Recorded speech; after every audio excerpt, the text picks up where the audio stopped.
I pull in money, recruits, just a combat siphon.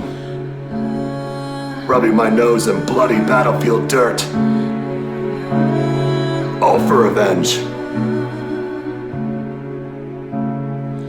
Every night, my mind screams. I feel it in my soul, my body,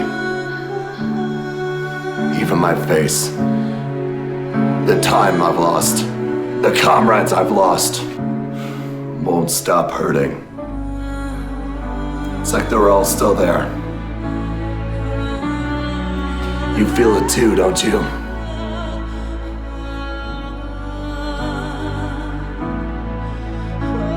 And love is a battlefield. Love is a battlefield. Love is a battlefield. Love is a battlefield. Love is a battlefield. Love is a battlefield. Love is a battlefield. Love is a battlefield. Love is a battlefield. Love's a bloody battlefield. What? Love is a battlefield. I'm gonna make you give back my past.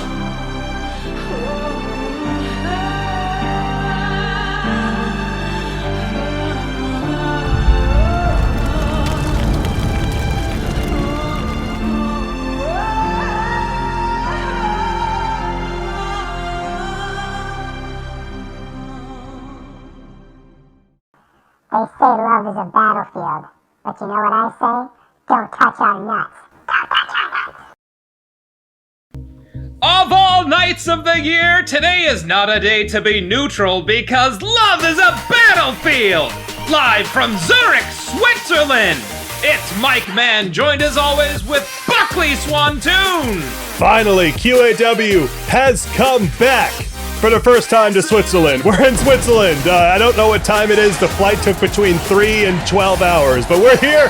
It's Love is a Battlefield. I'm so excited, and joining us on commentary, I'm even excited to say, it's Tur Tahoe. Hey, thanks, Barkley. Thanks, Mike. It's great to be here in Switzerland. I can finally get into that bank account I set up several years ago with some shady individuals. You would not believe the interest not only that bank account has generated, but tonight's card! Let's get to it.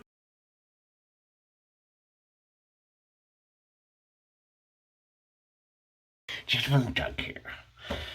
In this Love is a Battlefield, I am going to publicly display and profess and prove my love for the only thing that matters to me. My tag team championship. The Gentlemen of Fear. Do not suffer. The likes of Sats and All Access and Jungle Magic. We just really wish we could just see other people.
Hi there, Eddie here.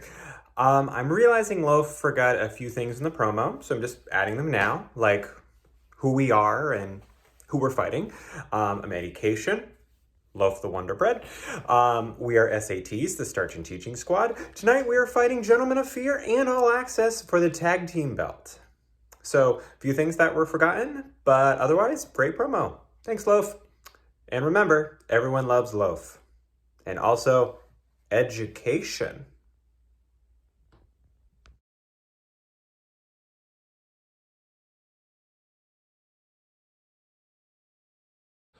Television to D. I hope this transmission finds you well. I haven't gotten any sleep in our tag team matches in less than 14 hours. This U-drop that I found has me at wit's end. I don't know what it means. There's a picture of a baby under a tree, a Christmas tree. Christmas was 2 months ago. And then here, a picture of a tombstone, but instead of R.I.P., it says S.I.P. What does it mean? My head is starting to hurt. I need to go to bed.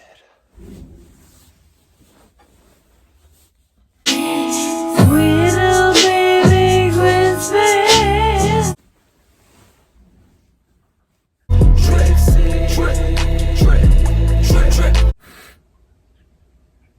He wants us to make a music video.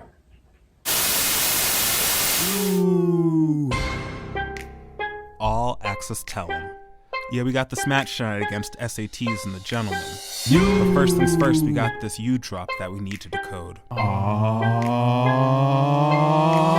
Decoding that new U-drop, secrets exposed from the top. All access, we know the truth, and now we can't be stopped. Now watch me decode that. Now watch me decode that. Now watch me decode that. Now watch me decode that. Now watch. All access is feeling bold. Watch us win the tag team gold. You has shown us all the clues. The future is foretold. Now watch me decode that. Now watch me decode that. Now watch me decode that. Now watch me decode that. Now watch. All access up in this. TV, D, and Brian rock. Shiny as they come. Unlocking truth with each you drop. All access will never stop till we're tag team champs again. Gentlemen of Fear, I'm sorry, but those belts are ours to gain, cuz you sent me codes about your bitch ass. I got to decipher, now I know it's time to kick ass. Now pour yourself a cup of woo pass. All access is on a roll. Haters get mad cuz we're covered in baby oil. Decoding that new you drop. Secrets exposed from the top. All access, we know the truth, and now we can't be stopped. Now watch me decode that. Now watch me decode that. Now watch me decode that. Now watch me decode that. Now watch. All access is feeling bold. Watch us win the tag team gold. You has shown us all the clues. The future is foretold. Now watch me decode that. Now watch me decode that. Now watch me decode that. Now watch me decode that. Now watch.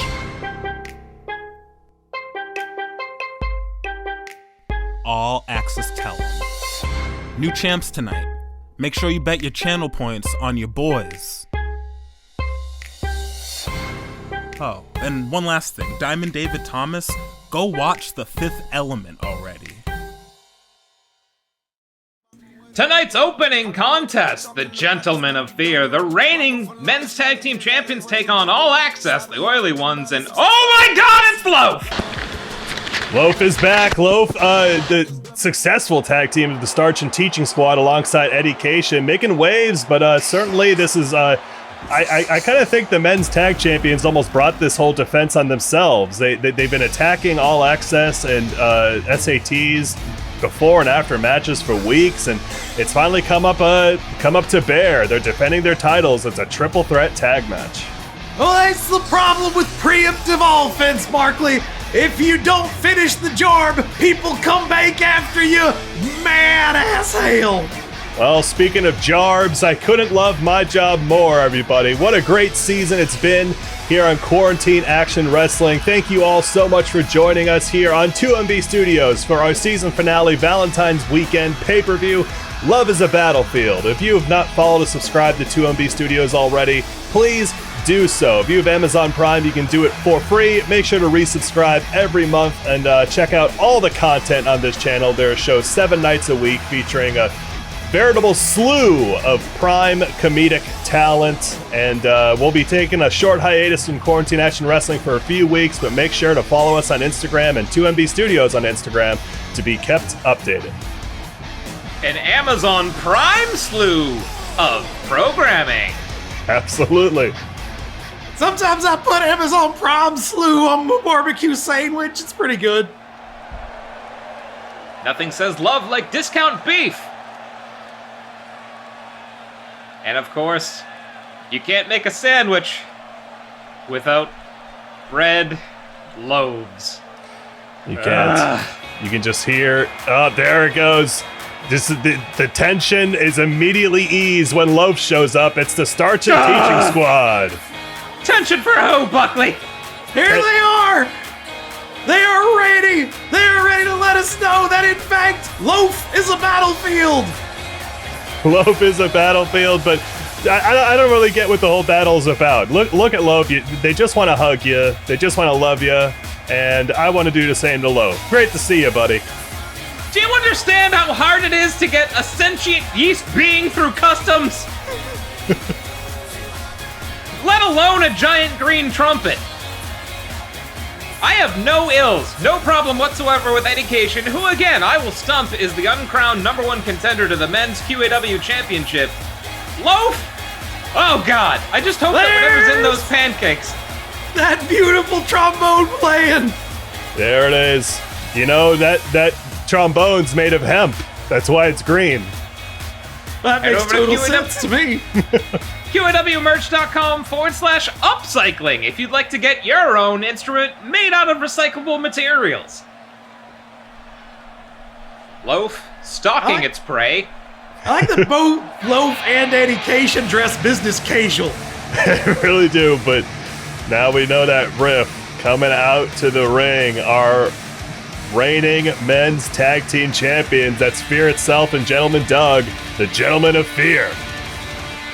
There they are. They completely routed the Gentlemen of Jungle Magic. We have not seen Not Willie Nelson since, and the beautiful dude has been consoling the Falcon as he's been trying to find himself since the departing of D-Money. But these two gentlemen cashing in fully on Gentleman Doug's trust fund and ravaging the tag division here. Honestly, I mean, they probably... our tag team belts tend to play hot potato, but as far as dominant champions go, comparatively, the Gentlemen of Fear have just aced that title, if you ask me. They've held on to it for a few months now, and they took action to try and neutralize any potential contenders. Gentleman Doug won that triple threat on Thursday with that snap German. Let's see if they can pull it out here. And so far, they've looked the most natural in front of our romantic Valentine's Day skeleton. Absolutely. Love is a battlefield. All's fair in love and war, but not everything's fair in a triple threat. The first team member to score a pinfall or submission on one of the opposing team members will score the victory for their team, folks. Certainly will. Fear itself trying to twist the head off of TV&D, the Shamash Lightbringer, as Brian Rock does battle with Eddie, and good lord, good luck, Gentleman Doug. Oh God, Loaf has you in his clutches. Oh no. But you can see warm, pillowy clutches. You can see a D broke up the submission there. It's a smart move, really. You don't want to let any hold go on too long in this kind of thing. Again, a tap out means that the match is over. Submissions may be the most difficult way of winning in this type of triple threat matchup. As you see, all three teams eligible to be inside or outside of the ring at all times. Tag team partners can break up submissions. First team to get a pinfall or submission will be the new QAW Tag Team Champions. Absolutely. Whoa, running cross Loaf there from Loaf, but really, you know, I feel like All Access has a good shot here. Ever since under the new tutelage and orders of you and taking orders from the Shadow Commission, they seem more focused. And it's a strange thing that somebody as bad at wrestling as you can be so good at making wrestlers better at wrestling. Makes sense. You can see Yu's influence. The turnbuckles, the ring steps, they're all in camouflage to match All Access. It could give him an edge. There's a final tribal council on Eddie there. Oh! Gentleman Doug wisely breaks that up again. Any team could break up a submission or pin attempt to make sure their team comes out victorious. TVD and Brian Rock Moonvez are on top of it right now, though. As we said, they are motivated and they are ready to deal out some professional wrestling. 1, 2, no! Willard is down! The first Willard knockout of the night, folks. Check it off on your bingo board. Take a drink. Willard is down. From the crusty clutches of Loaf, no less.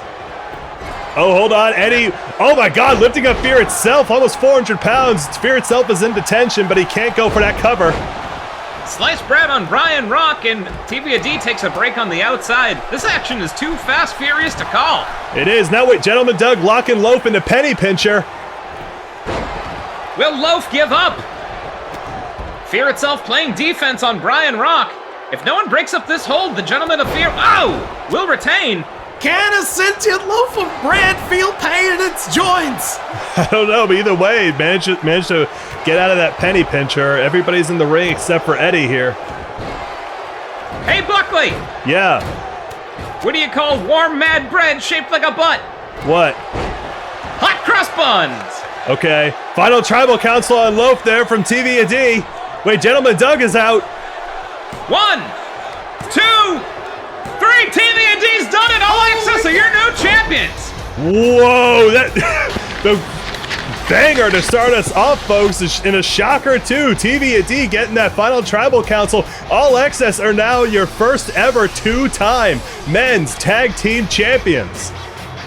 Lincoln, you'll miss it. Ever since becoming the Lightbringer and Brian Rock keeping that ceremonial sword, the decorative one from the Punisher, and underused tutelage, All Access back in business. I would have to say that this is something of a surprise, even though we say that they had a good chance at the beginning. Mostly because I'm very confused. I got a little bit of jet lag. Are we ahead of time? Are we behind time? I don't know. We're somewhere around the Universal Meridian or whatever it's called. I forgot. But either way, congrats to All Access. You gotta imagine the Shadow Commission is proud of their accomplishment here, but that's only our first match of the night here, folks. Coming up right after this, the Governor of New Jersey defends his hydroponic gardening championship against, well, the physical manifestation of the heart of New Jersey. It's QAW, folks. Put those tag belts on the Pinterest! In this great land.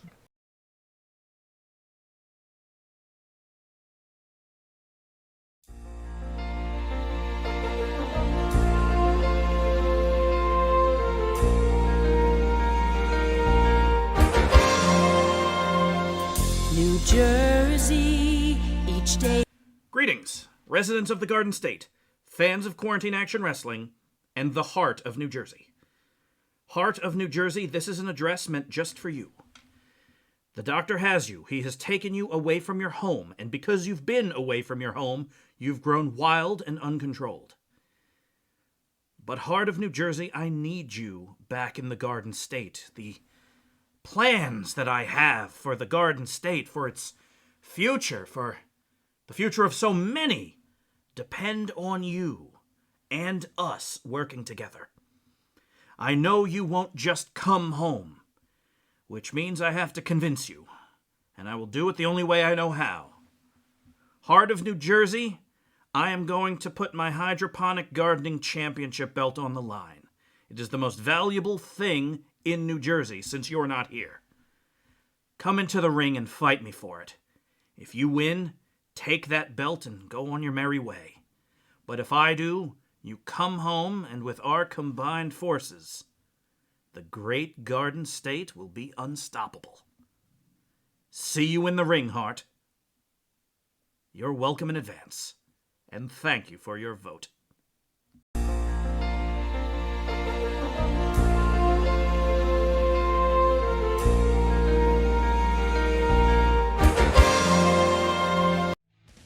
The least divisive politician in QAW history, the governor puts up his hydroponic gardening championship against the man who won a popular poll in the state of New Jersey, the heart of New Jersey. There's a whole you see, the doctor was on the search for the physical heart of New Jersey, and he's come back out here, and it seems that he wants to take the hydroponic gardening championship for itself in order to bring glory to the state of New Jersey. But the governor still is that champion.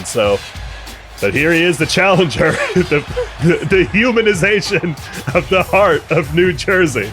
If there is anything that says New Jersey more than that, it's the hydroponic gardening championship, I guess. Would you believe that he's a DJ? He is, and you can see his favorite letter is X as he's showing everybody here resplendent in that tap out mesh shirt.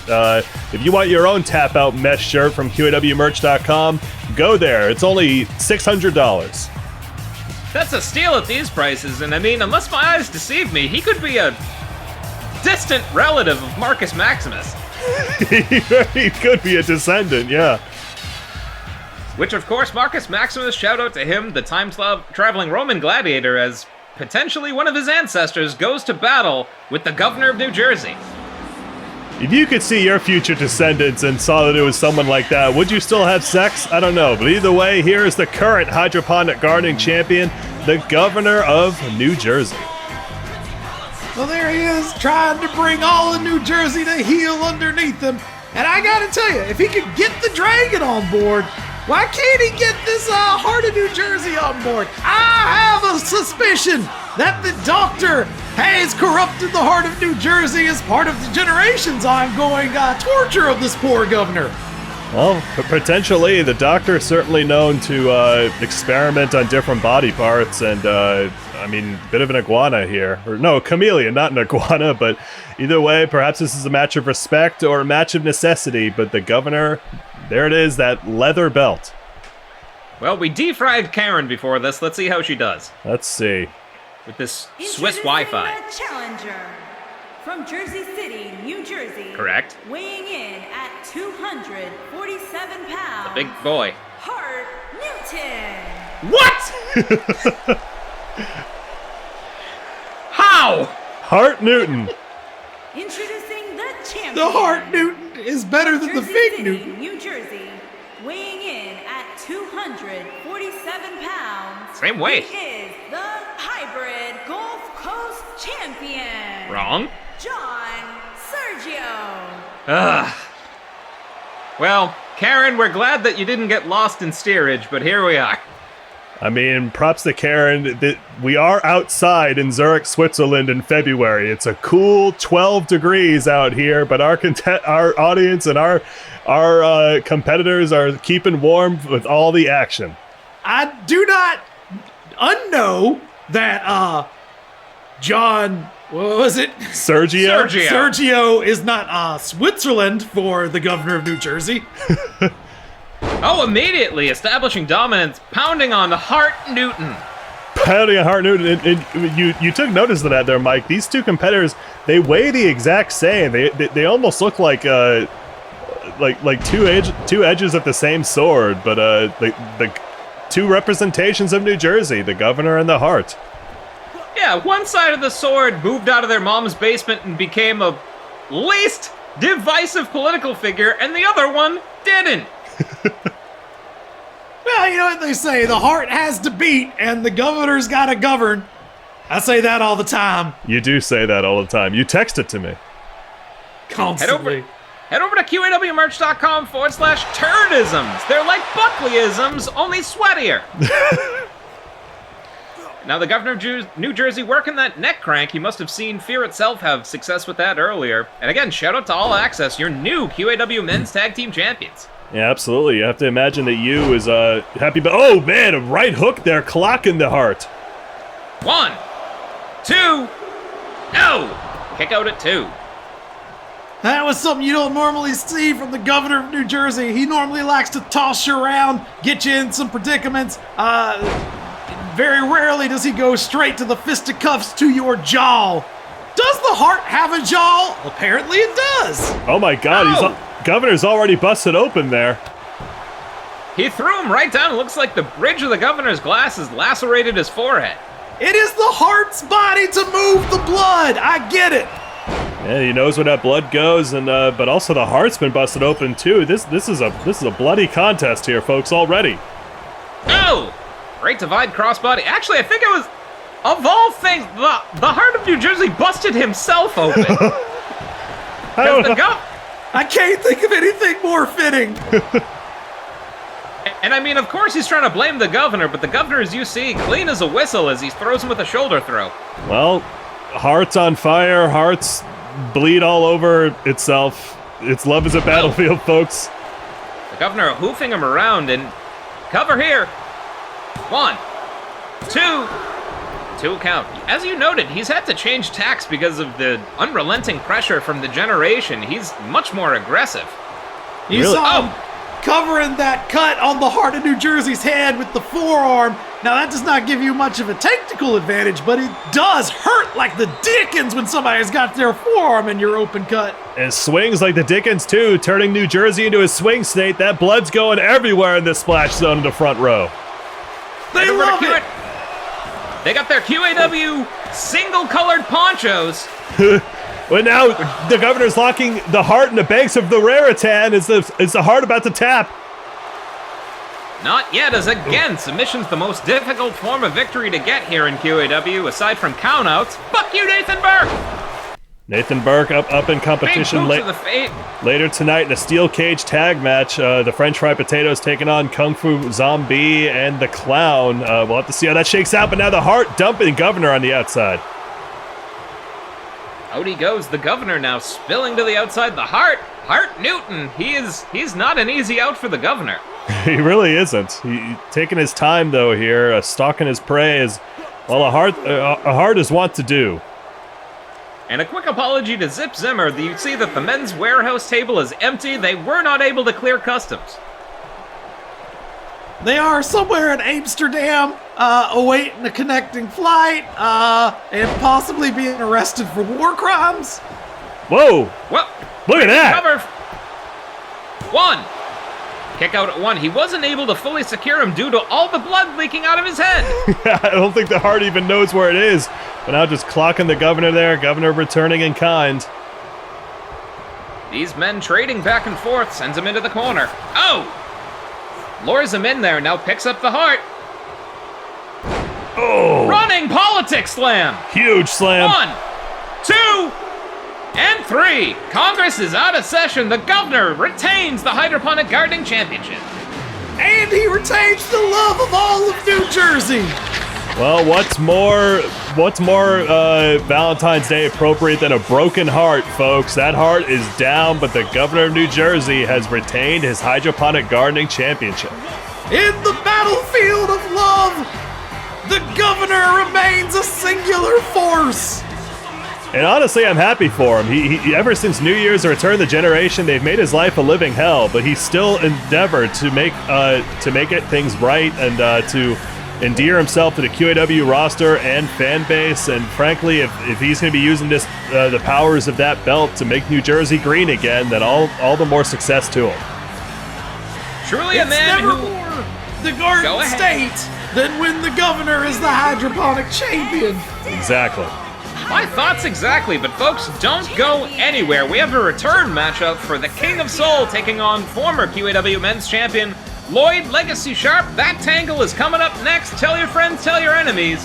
Love is a battlefield. Hey, Ass. love is a battlefield. Ass.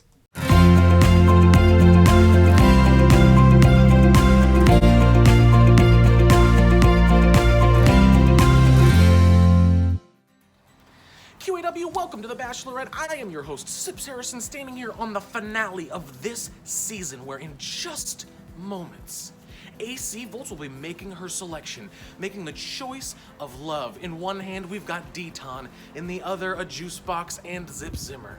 Will AC Volts find love? Will these two men end up with a hand in marriage? Will there be a ring?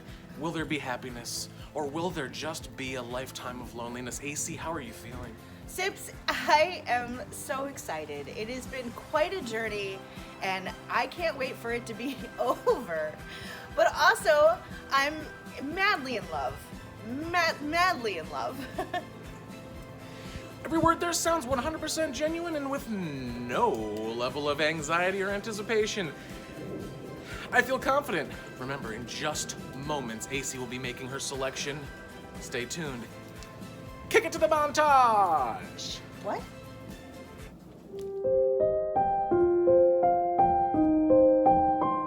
Tonight on Quarantine Action Wrestling, our journey begins as one woman looks to leave pain behind her and hand out chairs to find love.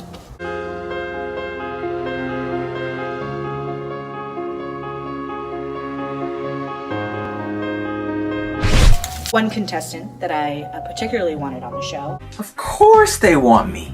KTD and The Bachelorette is ratings heaven. I really don't think you should do The Bachelorette. And she does! 1, 2, 3! Stunting all over Juicebox! Kate McGee's your winner! There are still 10 contestants ready to fight in the match right now. Wow. They said we were the only one. That every other wrestler was a person, horse, dragon, or monster. You know, I don't really give a shit about AC Volts or winning this competition. PP's here because I feel personally responsible that all ladies have a chance at an irresistible at dimes. Being road rage. Road rage has been raging. Oh. So I'm gonna be on some sort of game show where the winner gets to sleep with AC Volts. I hope he's handsome. I'm Zio, I'm a manager at a Hot Topic, and I am of legal age in some states. Don't have much of a memory from before 1995. I don't care about the competition. I'm only here for one reason, and that's to kick some ass. AC Volts, you're gonna like the way you look on our wedding day in your Men's Warehouse exclusive wedding dress. Wanted to get to know you guys a little better.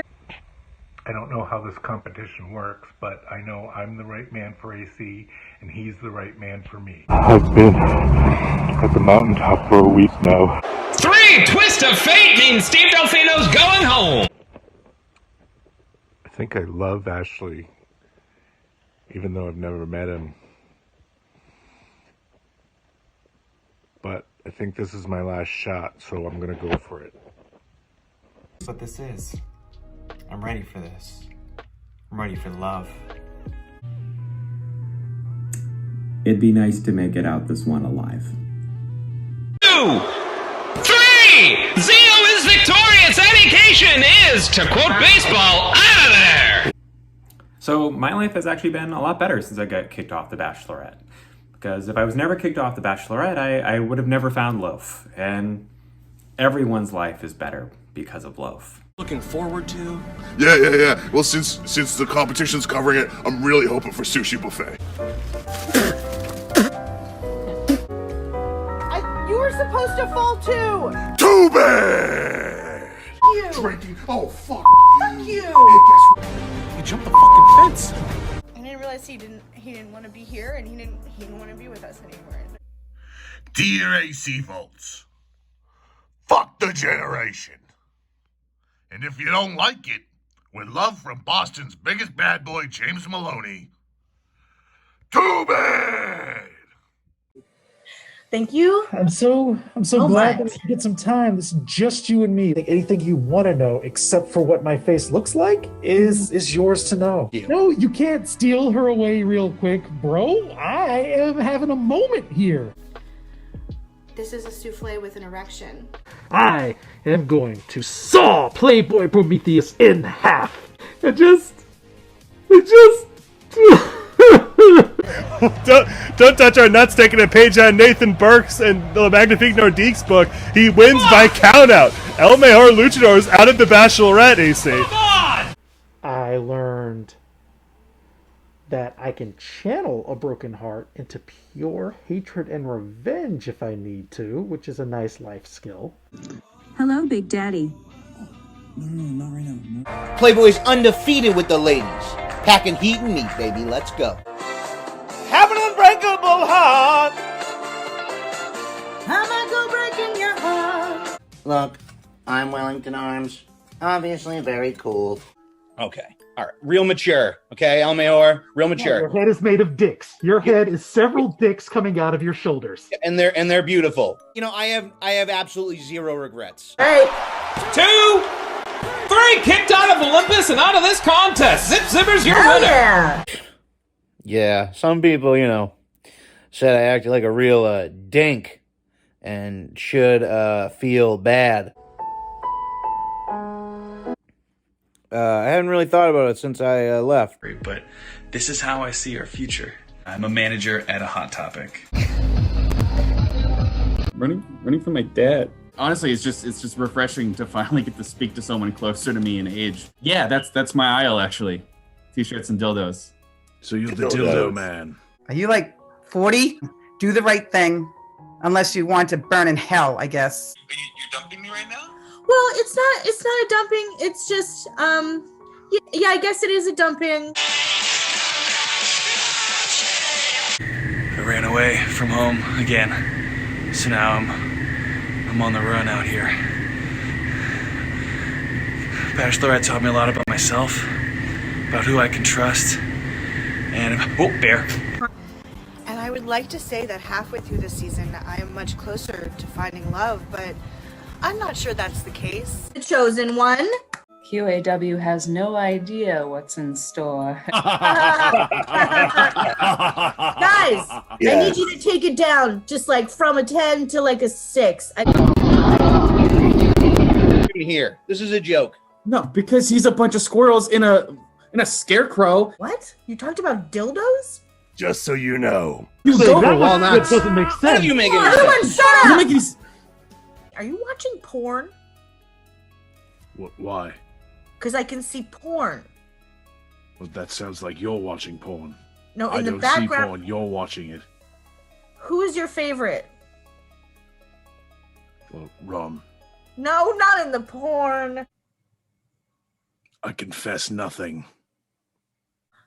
Look, I just want to end this season vaccinated and married to someone I met on this show. Is that crazy? Is that crazy? Ooh, what a wild ride it was, said Mr. Toad. 10 total competitors, 8 are gone, 2 remain. What will happen this evening in just mere moments? We will all have our answers. I'm Sips Harrison for AC Volts. Stay tuned.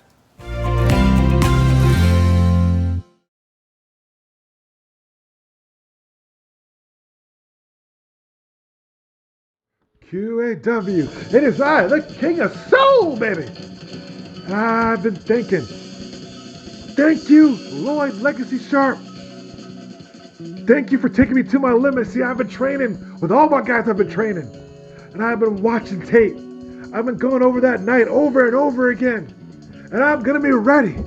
I've been getting myself training. I've been trying hard. And I haven't forgotten what you did to me. You pushed me to my limits. So I got a question for you. Are you ready? Because tonight, I'm gonna show you my glory. I'm gonna go higher and higher. I got one thing to say to you, boy. One thing to say to you, Lloyd. I'm coming.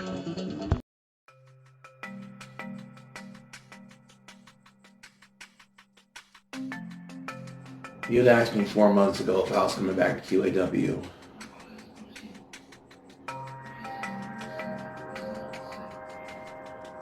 My answer probably would have been a lot different. Like, I'm having a blast now, but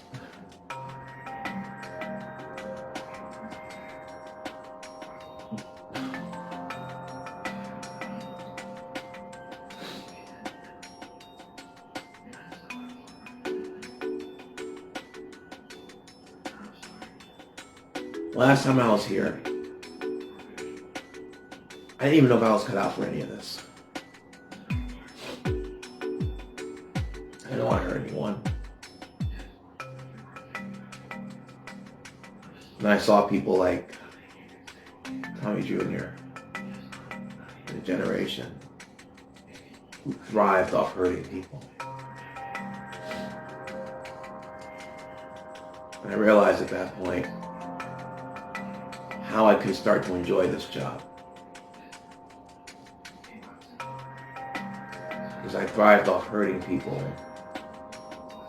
who thrived off hurting people.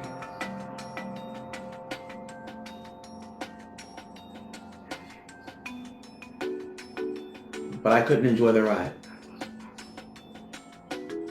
What people seem to forget is that I was obsessed with taking the QAW championship from the generation and giving it back to the locker room. When I became QAW champion, that was only half the goal.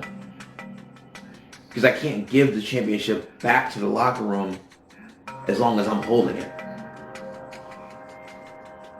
I would get taunted in the locker room by the doctor and Tommy Jr. Oh, your time's coming, champ. Your time's coming. And I would say to them all the time, I know I'm not going to be champion forever. I don't want to be champion forever. When I lost the QAW championship to Tommy Jr., as much as I hated how it happened, I accomplished my goal. I gave the title back to the... It was kind of nice when Juicebox cashed in a couple of minutes later. That's kind of funny. But I gave the title back to the locker room. And I went down literally in the process.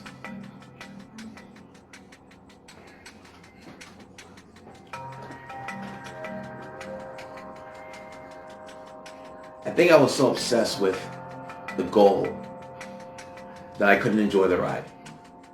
I got the job done, but I was so obsessed with getting that job done that I forgot what it was like to have fun. Lloyd Legacy Sharp, the competitor, was on top of this game, probably as good as he ever was or will be. Lloyd Legacy Sharp, the human being, was not doing good, was not having fun. And it's ironic that QAW is getting ready to go on hiatus as I'm coming back. But you know what? I'm enthusiastic about this second run because now I can enjoy the ride. The title's back in the hands of the locker room. And I can go back doing what I love to do. Thriving off hurting people who thrive off hurting people. One half of the Firefathers, the King of Soul, takes on former QAW men's singles champion Lloyd Legacy Sharp. Lloyd made his triumphant return to QAW 2 weeks ago on Pandemic and putting on an absolute barn burner of a match between himself and the King of Soul, but they've agreed to a gentleman's rematch. They took each other to the limit, and they really brought out something special in each other, and they want to reenact that magic here at Love is a Battlefield, right in Zurich, Switzerland. Never That's where they make the cheese. It is. All of the cheese, and a special thank you to Laka Lassie, who's been sprinkling all the latkes with Swiss cheese to celebrate the occasion. Laka Lassie has really rised up very, very high in the organization of QAW. I believe that Laka Lassie even owns almost as much of a share of stock as Diamond David does. Certainly does, and head over to your favorite investment app. If you want to invest in QAW merch, head over to QAWmerch.com/Lotcoin, the official cryptocurrency of QAW. Well, the King of Soul is here, and I'm going to say it. He is resplendent. He absolutely is. I mean, out here in the sun, the shiny Swiss sun, look at that, the glory of that jacket reverberating, and now just summoning down those solar flares from the atmosphere. What an amazing competitor. Lucky for our fans that it's an open-air stadium as all the radiation goes up after. Absolutely. And if you want to learn more about science, make sure you check out Buckley's Astrophysics podcast. That's right. I'm a certified PhD in astrophysics.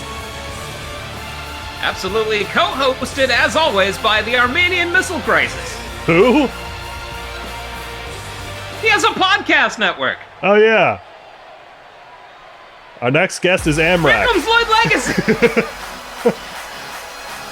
Here he is. The heart and soul of QAW took some time away to nurse nagging injuries, but dressed like the stairs themselves, the man who is the beating heart of QAW, Lloyd Legacy, is here.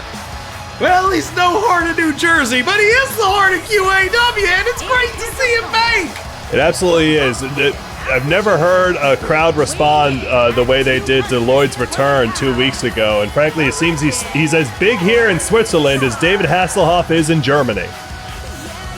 That's right. We have some limited edition Swiss Lloyd Legacy Sharp bobbleheads. Go ahead and ask Brian Rock Moonves backstage if you can have one. Yep, and they're still celebrating backstage. They're celebrating by deciphering codes from a cereal box, no doubt provided to them by you. Provided by you. The cereal, of course, eaten by Sydney Bean Salad, who is still on permanent timeout, but was able to give those box tops to TVD. Yeah, you gotta imagine that Cindy's proud of her daddy. The first, again, All Access, first ever two-time men's tag team champions here in Quarantine Action Wrestling. You have to wonder if those belts might have found a little bit of a permanent home there with them, but only time will tell, and now we'll have to see exactly how this shakes out. Lloyd Legacy did pick up a win over King of Soul at their meeting 2 weeks ago, so we'll have to see if he can solidify that advantage here. Lloyd Legacy Sharp is looking happy, he's looking loose, he's looking good. He may be underestimating a King of Soul that he's already got a win over, though. Well, immediately is able to skirt around the back of the much thicker, one of those thick, beefy boys that you like so much, Buckley.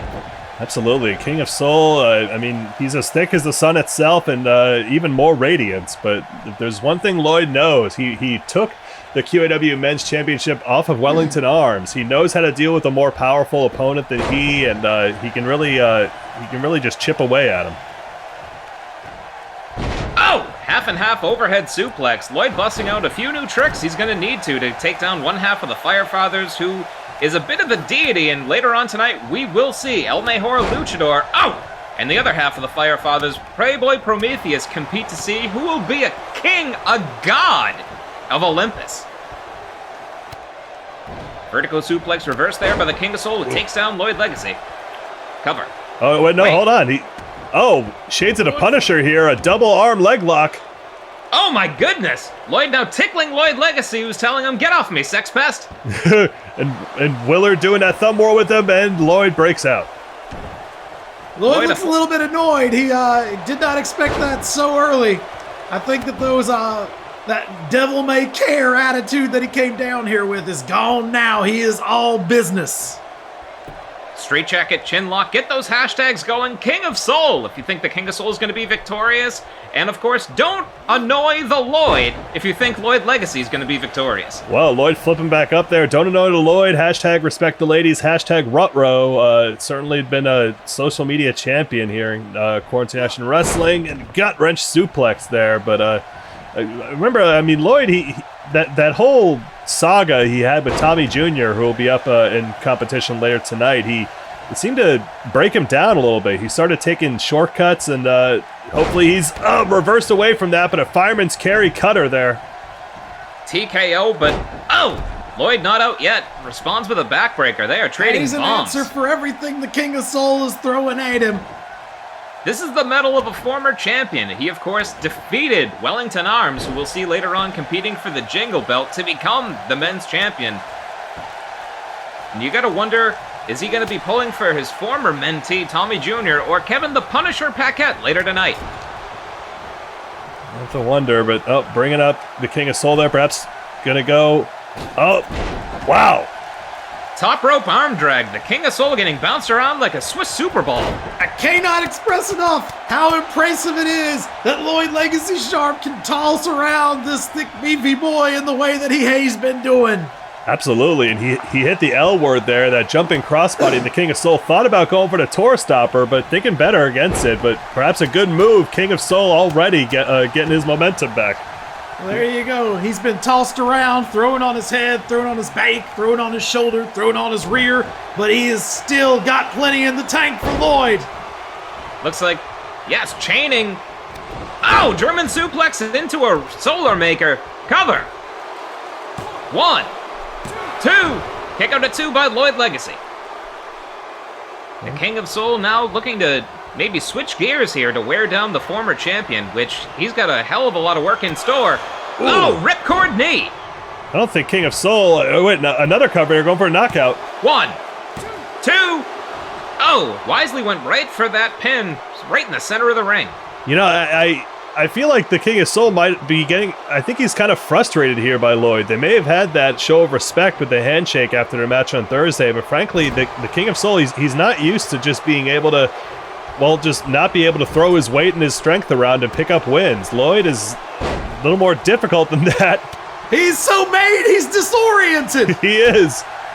Bucking like a bit of a donkey there, and now Lloyd Legacy picks him up. Yes, release powerbomb. I'll tell you what, it's always about winning. You can have all the respect that you want as Lloyd loads up here. He is, and maybe looking to put an end to that respect. Tour stopper lands. Cover. 1, 2, no. Ooh. It took two. Go ahead. Go ahead. Thanks, turd. It took 2 in their last meeting, 2 tour stoppers to bring the King of Souls momentum to an end. And it did. Now Lloyd starting to work up a sweat here. Cheats to the top. King of Soul caught unawares. Yes, double axe handle. Ooh, yeah, a la the Macho Man. You seem to be 2 competitors after your own heart, turd. A little bit of an old school influence from both of them. Do you have any takes here? Well, they're both applying a classic style, mixing some basic throws in with some very violent shots. I tell you what, the respect between these two is going to dissipate at some point. I was wrestling over at Suburban Soccer Mom Wrestling one time, and the whole thing was that everybody was just supposed to have a good time. And once we started throwing championship belts and wins and losses into it, we did not all have a good time. Some people lost matches. Whoa, both competitors keeping up to their feet there, but yeah, these 2 competitors, they're like Southern gentlemen, nice in their words but cruel in their actions. Who's gonna metaphorically take their glove off and challenge the other to a duel? Probably Lloyd, because he's wearing with the glove. Yeah, he is. That is correct. Shout out to former Suburban Soccer Mom world champion Big Mama Dons, who won New Jersey Chocolates this past Thursday. That she did. Congrats to her and the clown for picking up those sweet, sweet chocolates. But now, oh God, jumping out into an elbow drop there from the King of Soul. It's impressive. You always think that the King of Souls completed a move, but he adds on something at the end, much like the punchline. He's a combo fighter. He has to bust out everything he has against Lloyd, but here he comes! Is he about to fly? Yes! Whoa. Sunshine Slide. Boots Lloyd Legacy right in the chest and now continues the onslaught on the outside. Takes him down onto a full Swiss ice cream sandwich. Lloyd was doing his best to get out of the way, have some awareness, and the King of Soul kept right on him. And now Lloyd's trying to get this action back in the wrestling ring because outside was not treating him very well. It wasn't, but Lloyd wanted to settle it. He doesn't want to win by a count out, much to the happiness of Mike. But again, look at that, a shin breaker into some kind of modified German. The King of Soul, super just ingenuity in his moveset. Get that. Yes, absolutely. More. Oh! L-word again, crossbody. Lloyd demands the momentum swing back in his favor as he takes on the combo specialist. Well, there you go. Sometimes when you got those combos, this creative chain wrestling, if you will, the only thing you can do against it is just throw a bunch of punches. That's what the King of Soul's doing here, dumping Lloyd to the outside again. And is he going for that? Oh no! And he hits it. That could be it. That's a lot of God coming down. That it is. Solar knee drop, and now he's taking Lloyd into the fire, if you will. Sets him up in the corner outside. You'll see Go ahead. You'll see that our Men's Warehouse commentary booth is empty as Chad Henley and the other Men's Warehouse representatives, we had to check them into baggage, and we don't know what happened to them. We lost them. Last I heard, they were living it up in a hashish house in Amsterdam. I hope they are. Still in their suitcases. And now the King of Soul, he stunned Lloyd in the corner. That's the second time the King of Soul has caught Lloyd Legacy sharp playing to this Swiss crowd that loves him so much. But Lloyd not letting King of Soul's plans come out there, but running into that clothesline again. I mean, with the size strength advantage that the King of Soul has, the longer this goes on, it seems to favor him. He can always, he might be tired, but he's always bigger. Can't take the size away from him. He's like Clark Kent as long as the sun's in range. Oh! Wait, 1, 2, no! That leverage pin, which we've seen backfire on Lloyd Legacy. Yeah. We've seen that backfire on Lloyd a number of times. The King of Soul trying his luck, and no such luck. And Lloyd here seems to have gotten a second wind from it. I think he's taken exception to the gentleman's agreement. Seems that way as he's now tuning up the band, setting up the King of Soul if he's going to hit another tour stopper. No! Whoa! The King avoids but gets trapped in the ropes, frees himself with a dropkick. Wow, dodging that could have been a knockout kick there, much like Big Mama Don's signature there, but again, King of Soul relishing it, dropkick into the corner.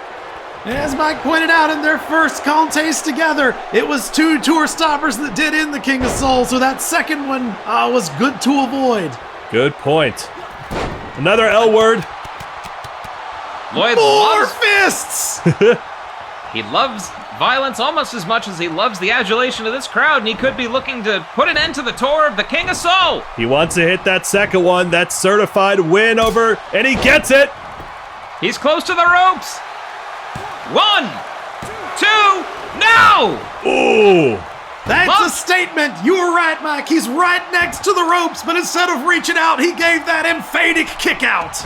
Like a supernova exploding into a gamma ray burst before collapsing into a black hole, the King of Soul has unlocked something new here. He's kicked out and he's pissed off. What it would mean to pick up a victory over a former QAW men's champion. Oh! Hangman's neckbreaker, bring it. But Lloyd is back up! Again, geez, at a kitchen sink there. We almost forgot. Lloyd his stamina is legendary in QAW, managing to just keep the momentum on his opponent for 10, 20, 30 minutes. Lloyd is getting it going here. I've seen Lloyd Legacy Sharp make a recumbent bike tap out. And now Willard checking on the King of Soul, who might be similar to other beefy competitors like Boston's Biggest Bad Boy, gassing out as Lloyd drags him into the deep water of this contest. Perhaps the King of Soul is that god who Willard keeps praying to. No wonder he wants to check on him, but nope, King of Soul not done yet, breaking out of that arm hold. Elevates Lloyd up into a fireman's carry. Lloyd reverses. Execution DDT! God, he may have been going for the eclipse there, that fireman carry into a cutter, but Lloyd managing to break out. Lloyd now... Yep, this could be a great opportunity. Oh, I thought it was a submission, but he's actually nailing vicious punches to the side of the temple. It's hard to get a submission win, but it's easy to punch somebody in the side of the head. Absolutely, and for more hot pro wrestling tips like that, make sure to sign up for Tur Tahoe's online wrestling course. Wait, triangle hold here on Lloyd. Rolling submission, but Lloyd again punching his way out. Wow. The furious fists of the former champion. Oh, but he got caught. Both of these competitors, they're catching each other. They're so tuned into each other's style, they don't know what exactly to do with it. Now, a knee there, but Lloyd popping back up again. There is an answer to every question. There is a counter to every wrestling maneuver. There is a time unto every season to turn. That it is. The tide's turning back to the King of Soul. Does he have Lloyd where he wants him? Might. Whoa. Oh! Tilt-a-whirl, gut-wrench suplex, but he's got more. Another one. One more. How is he doing? No. One. Kick out at one from the former champion. What is this from Lloyd? Of statements, kicking out of that combo of moves at one. Is Lloyd saying you gotta do more than that, Mr. the Sun? Oh my God, that shooting star press on Lloyd. 1, 2, 3. And that's more than that. Wow. He exerted too much energy. The King of Soul has extinguished Lloyd Legacy Sharp. King of Soul, what a hellacious contest between these two. Amazing stuff from both of our competitors. Congratulations to the King of Soul picking up a win in his pay-per-view debut. Not just a win, but a win over Lloyd Legacy Sharp, a former champion, a man coming off of some rest, a man who is the beating heart of QAW, a man who wears a thing on his head that's got little tassels on it. That doesn't have anything to do with anything, though. Good. Head over to QAWmerch.com/turds tassels if you want to order some of your own sweaty headgear. Here is your winner. And Well, there he is. Standing tall, the King of Soul. He's 1-1 with Lloyd Legacy, and folks, I wouldn't be disappointed if we saw a rubber match between these two. We might have to someday, but speaking of gods, coming up next, who will be the next god of fire, the god of war, the newest addition to Mount Olympus? Will Playboy Prometheus retain his spot and get to go home, or is El Mejor about to get divine? Let's pray about it! Ass. Greetings once more, everyone. I have returned to the miniature gubernatorial mansion that I build next to each QAW pay-per-view, because I have to make a very important announcement that will affect many of you. With the heart of New Jersey now back under control of the Garden State, and the Hydroponic Gardening Championship belt remaining mine, it is time for me to move on and solve some of the great problems that are currently affecting the world. Research has shown that the Earth's biggest problem is that there is not enough New Jersey to go around. And so I have decided to change that. Effective immediately, I have signed an executive order granting me the authority to seize the East Coast. It's not going to happen overnight, bureaucratic red tape and all, but everyone from Bangor, Maine to Atlanta, Georgia are soon going to become Garden Stadians. Everyone else, feel free to be jealous. But Atlantic Seaboard, you're welcome in advance, and thank you for your vote. Double your pleasure, double your fun. That's a statement of the great. Double dipping, double flipping, double jumping for a double score. Double your enjoyment. Oh. Double fresh, double smooth, double delicious to chew. A double great feeling, making you realize. Double your delightment. Oh. Double your double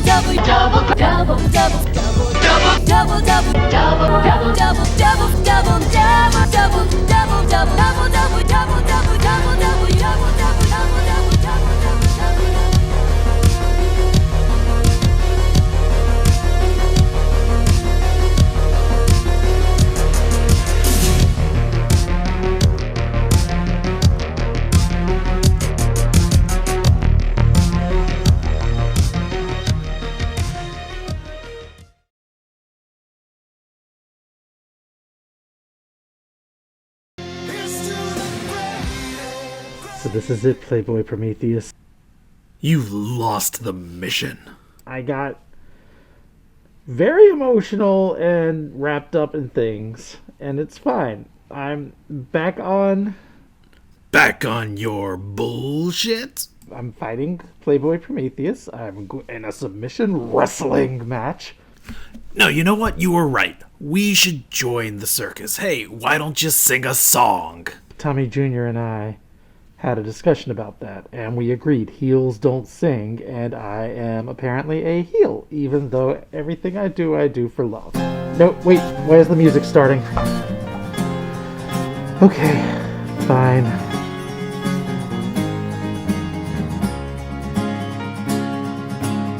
When I become the new god of fire, I hope that you start to cook dinner.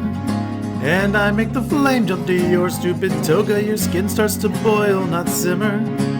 I hope it hurts like a fucker.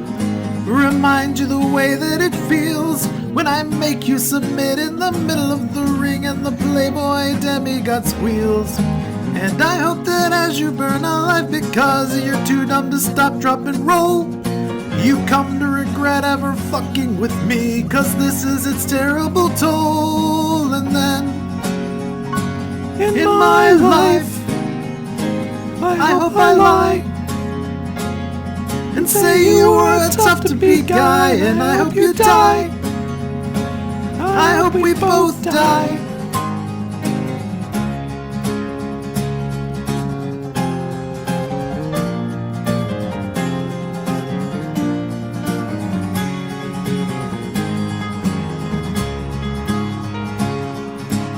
AC Volts was the woman for me. I thought we were headed for love, but in barged a fallen moronic PP, kicked out of Olympus above. So now I am taking what you want, and I'm taking your place with the gods. Didn't want to be a god last month. I do now, hey, what are the odds? And now that I've put my own mask on the line and you've put up your godly place, you ripped away my last chance at love, so now I'll just rip off your face. I accept it. I am dying alone, but at least I'm not PP, the dickhead who just lost his throne. And I hope you die. I hope we both die. Well, maybe just you. Yeah, definitely just you.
The new Olympian King of Fire! El Mejor Luchador puts his mask on the line versus Playboy Prometheus, Zeus's least favorite son, in a submission match.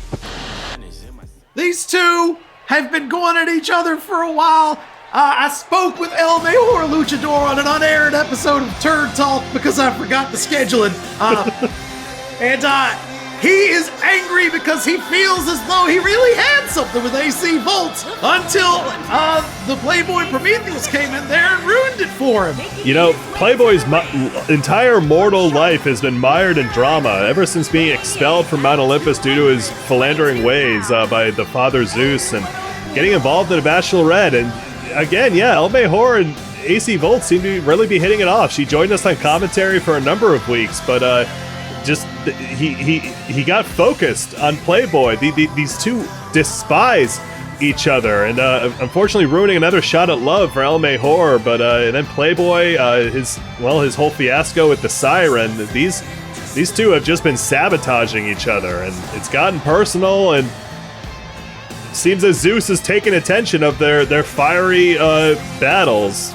He has, El Mejor Luchador went and prayed to a god that no one has prayed to in a while for a mage. And this mage is for becoming the god of fire, which is something that I think anyone would be at one. And I don't know, it seems fun. Absolutely. Being the god of fire would certainly be, make your life insurmountably easier. Let's hear it in the chat. Why would you want to be the god of fire? Keep it going there. And this is a submission match, folks. Both foremost submission experts in Playboy Prometheus and El Mejor Luchador. El Mejor holding the record for the quickest submission victory in all of QAW. So he might be an early favorite here. They wanted a submission match because it wasn't enough to beat the other guy. They wanted to hear him scream. A lot on the line. Not only will the winner become the Olympian god of fire, if El Mejor loses, we'll finally solve the mystery of who's under that hood. Who could it be? The longest running, most complicated mystery I can imagine. Could it be Cold Hard Cashin? No, she was Bold Hard Bashin. Cold Hard Cashin and Bold Hard Bashin, literally two sides of the same coin, but I mean, I was talking about the drama in Playboy's life. What about the drama in El Mejor's life? Formerly one half of Major Waste alongside George Bouncy, but the whole thing with Trash Wife, best wishes to Trash Wife, and George Bouncy hasn't been seen since. Absolutely. Go ahead. He comes in and he ruins lives and he goes away. That's El Mejor Luchador. Kane, he ruined the life of Playboy Prometheus to the point that he can never return home. We'll see. Immediately attacking the dick of Playboy Prometheus, who has a T on it in honor of Trash Wife, already trying to get into the head of El Mejor Luchador. That is some next level head games, I gotta tell you. Literally, he's attacking PP's P, and what a way to start off a match here. But again, this is a submission match, folks. No knockouts, no pinfalls, and yep, already locking him in a camel clutch here. But whichever one taps out first is. They lose their ticket to the top of the mountain. There's always added levels of complexity in submission matches because Willard may decide to spring a thumb wrestling match on you. We'll see who's equipped to handle all those factors.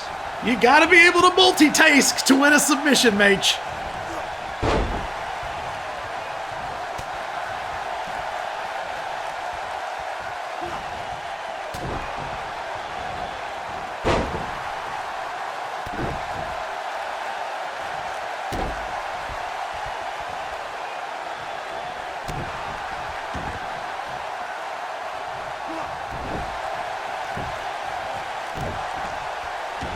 I tell you what, wrestling and romance very rarely end in a happy story. That is what we are finding out. We got love triangles, love circles. In one case, we had a love pentagram. It was something else. Absolutely. My favorite shape was the love rhombus that was formed between El Mejor Luchador, Trash Wife, and George Bouncy. Oh my God, Willard's down! Willard sandwich there between Playboy and the turnbuckle, but God, both of these competitors seem to be going a bit tit for tat here, and El Mejor, misses that one. Impressively lands on his feet, but gets taken down immediately with a clothesline. Playboy Prometheus not giving him an inch to breathe. Working on that arm. Playboy Prometheus, a solid, beefy, strong competitor, seems to... I mean, El Mejor has got to be, we saw him before, but that knee to Playboy's iron stomach, it hurt El Mejor more than it hurt Playboy.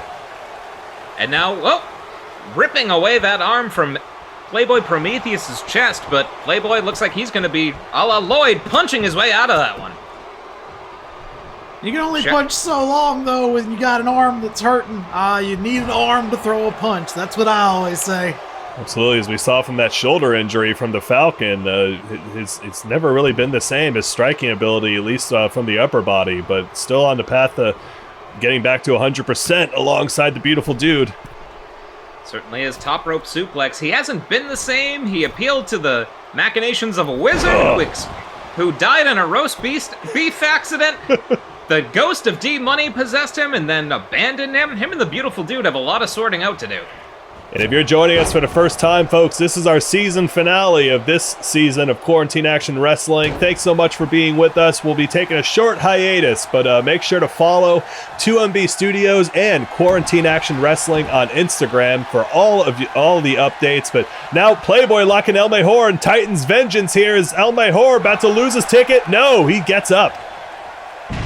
El Mejor... Use the beefiness of the Playboy against him there. Just dropped him to the ground. Absolutely. El Mejor is ready, equipped for any submission that might be thrown his way. And now just staring at Playboy, playing some mind games, letting him know. It's sometimes you got the what they call the paradox of choice. He's got so many submission maneuvers up in his head that he didn't know which one to put on Prometheus. It's much like oh wait, hold on. No, he didn't hit that bridge there, but now bringing up Playboy again. What does he have in mind here? Yes, he's going to try and lock him into the Great Depression. There it is, and Playboy seemed to have an answer for it immediately. Wow. Turns it into an elbow drop.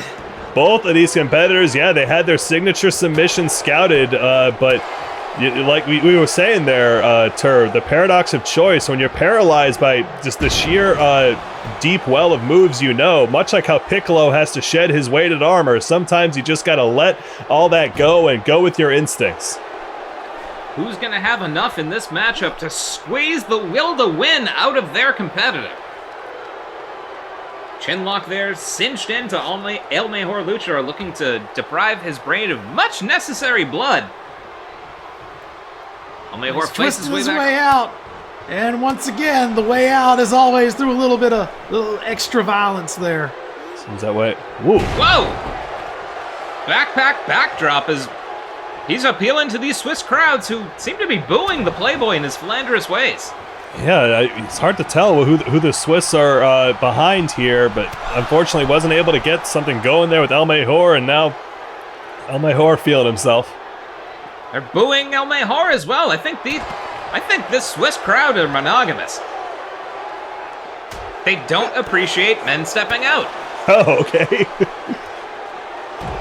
Another Manhattan drop to the dick of PP. PP's P is really feeling it as long as this match keeps going.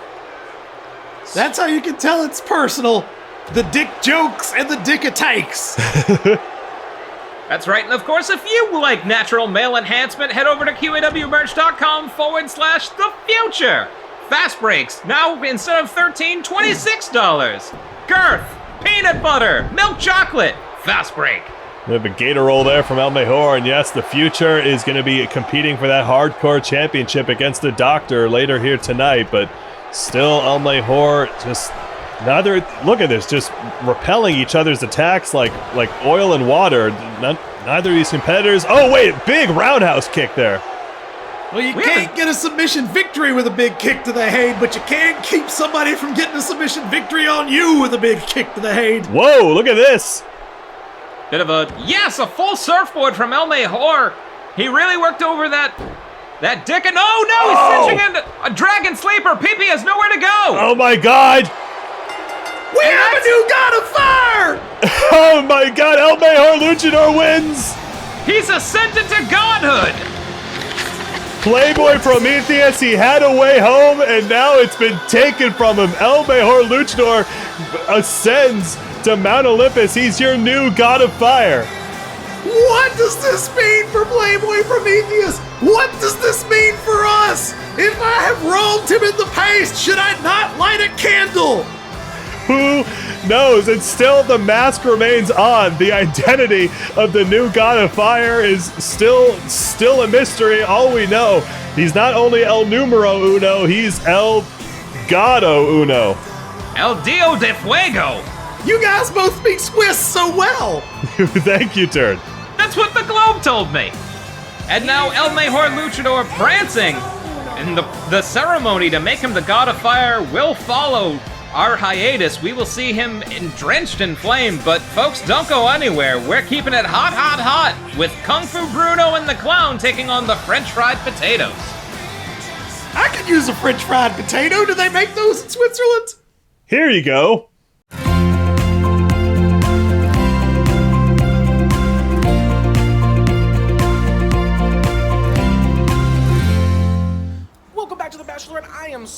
Sips Harrison standing here on the finale of The Bachelorette, where, if I haven't mentioned it yet, in just seconds, AC Volts will be making her selection as to who she would like to continue the journey of love and her life with. Will Deton or Zip Zimmer find love and a future with this woman? In case there's something I might have forgotten, AC? What's this? It's a ring, dum-dum. For what? Marriaging. Right. You're gonna propose. I'm gonna propose because I'm in love and we're getting married. And this is a progressive program. Yes. So let's go do it. Yes, we will go do that right now. Make a decision. Stop snapping at me. It's what I do. I'm gonna do it. I'm making a decision. You're not. You're actively stalling. Sips, you're not helping, and you're never helping. I'm always helping. I'm like the guy in Holes. I could fix that. What fucking reference is that? A Holes reference? It's a good one, okay? Oh my god, shut the fuck up. I did a book report on it for like 3 years in a row, and speaking of book reports, you look like a kid who didn't do one, and you're just gonna go talking nonsense for 5 minutes. Sips, I swear to God. You're underprepared and undermotivated. I'm ready to pick. Let's pick. Kick it to another montage. What?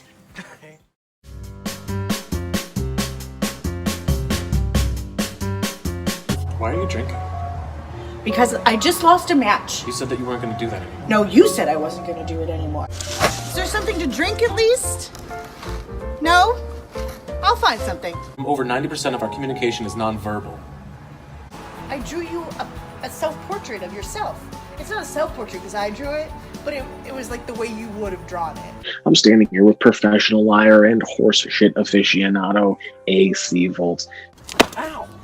I don't like this behavior. What the you need love right now? Stop! I don't hear anything, and this isn't a shell. How does that make you feel? Oh! I did this. Graffiti. What does it say? Gringo. Okay. How does that make you feel? Annoyed. What about breaking my heart? I don't really care. Wow. To find someone that you don't want to end up with on New Year's Eve, it's this bitch right here. I can't get down on my own. Fuck off. Take a step down, both physically and with your attitude. Bachelor? Are you drunk? Yeah, I'm drunk. It's fucking midnight again. Shut the fuck up, Sips. Sip. Why are you drinking? How are you drinking? Shut the fuck up, Sips. For me? I think that you've been through a lot and you deserve a drink. That's enough. Okay. Stop drinking. I'm Sips Harrison. You're disgusting. You're disgusting. Fuck off. Fuck you. Suck on it. You know what I mean?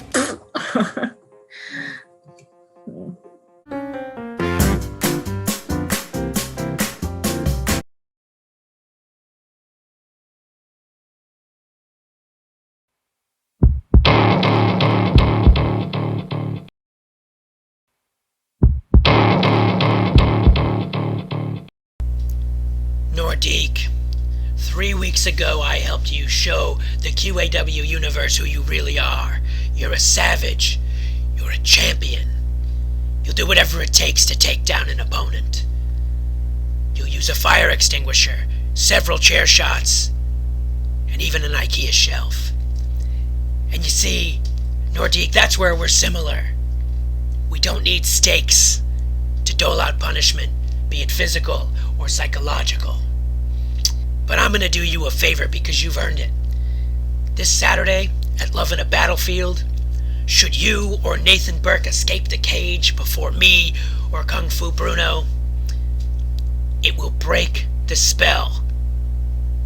It will end the contract I have with Kung Fu Bruno. He'll be free of my control. You see, I'm not afraid to put things on the line. Since I haven't heard any stakes from your side, I'll just have to assume that your sanity's on the line, your health is on the line, your lives are on the line. Sunday, Kung Fu Bruno and I hope to be enjoying some French fried potato skins.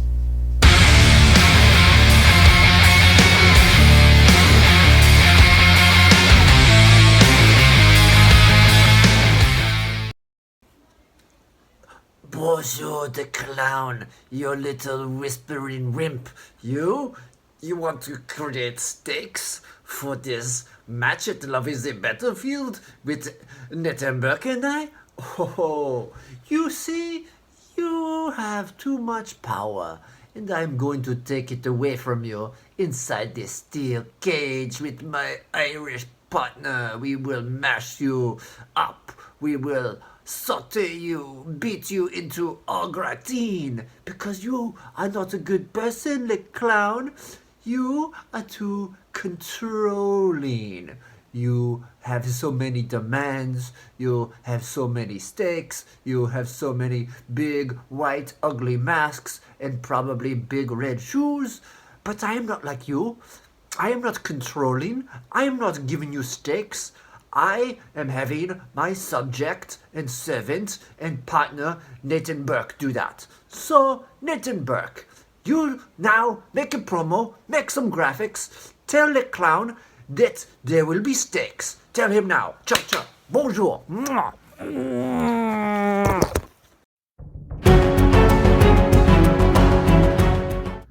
Clown, you and Bruno want me and La Magnifique Nordique in a steel cage? Fine. Fine by me. And your stipulation, your stakes, are that if we escape first, you lose control of Bruno. And now you want to know my stakes. Well, I'll give you steaks. Omaha Steaks. Yes, that's Omaha Steaks. Omaha Steaks, thick, juicy cuts of high-quality sirloin delivered right to your door. Mouth-watering cuts of meat. America's butcher since 1917. That's Omaha Steaks. And if you order right now with free shipping and handling, you can use the promo code I'm Afraid of Clowns. Who the fuck wrote that? Spooky Dookie! It's the French Fried Potatoes taking on the Clown and Kung Fu Bruno. The first team to either escape the cage or gain pinfall or submission will win. These two pairs, as odd as can be, but much like the inner workings of love, it's mysterious to everybody else except for those who hold it. But certainly the French Fried Potatoes have been teaming up and through a sheer mastery, an encyclopedic knowledge of the rules of professional wrestling, have managed to amass quite the resume together, but they've been besought on all sides by the machinations of the Clown and his newest thrall, Kung Fu Zombie Bruno. Well, you gotta remember that the history between La Magnifique Nordique and El Clown has gone deep and a long time and wide.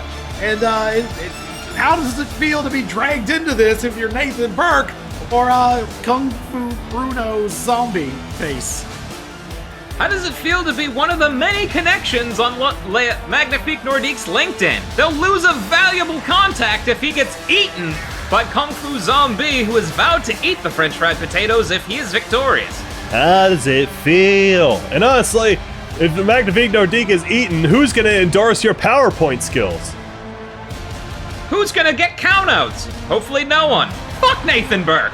And speaking of PowerPoints, make sure the newest show on 2MB, Saturdays at 3, as I played earlier today, Dope History with Britt Mitchell. Make sure to check that out. It's a subscriber-only show, folks, which is your other reminder. Subscribe to 2MB Studios if you haven't already. If you have Amazon Prime, you can do it for free, or just subscribe the old-fashioned way. It's a bunch of great artists and comedians putting out work on this channel, and you can help support them all through a simple click. Do you like marijuana? Do you like happenings of the past? Dope History. And now those ominous... Thanks, turd! Those ominous lights can only mean one person. As we see the skull of the former god of love, who was devoured before this show by both the Clown, DJ Zombie, and Kung Fu Zombie. It's the most romantic skeleton in the world! And probably the least romantic set of wrestlers coming up. Hey, Buckley! Yeah? What does the skeleton of the god of love excel at? What? Boning! Okay.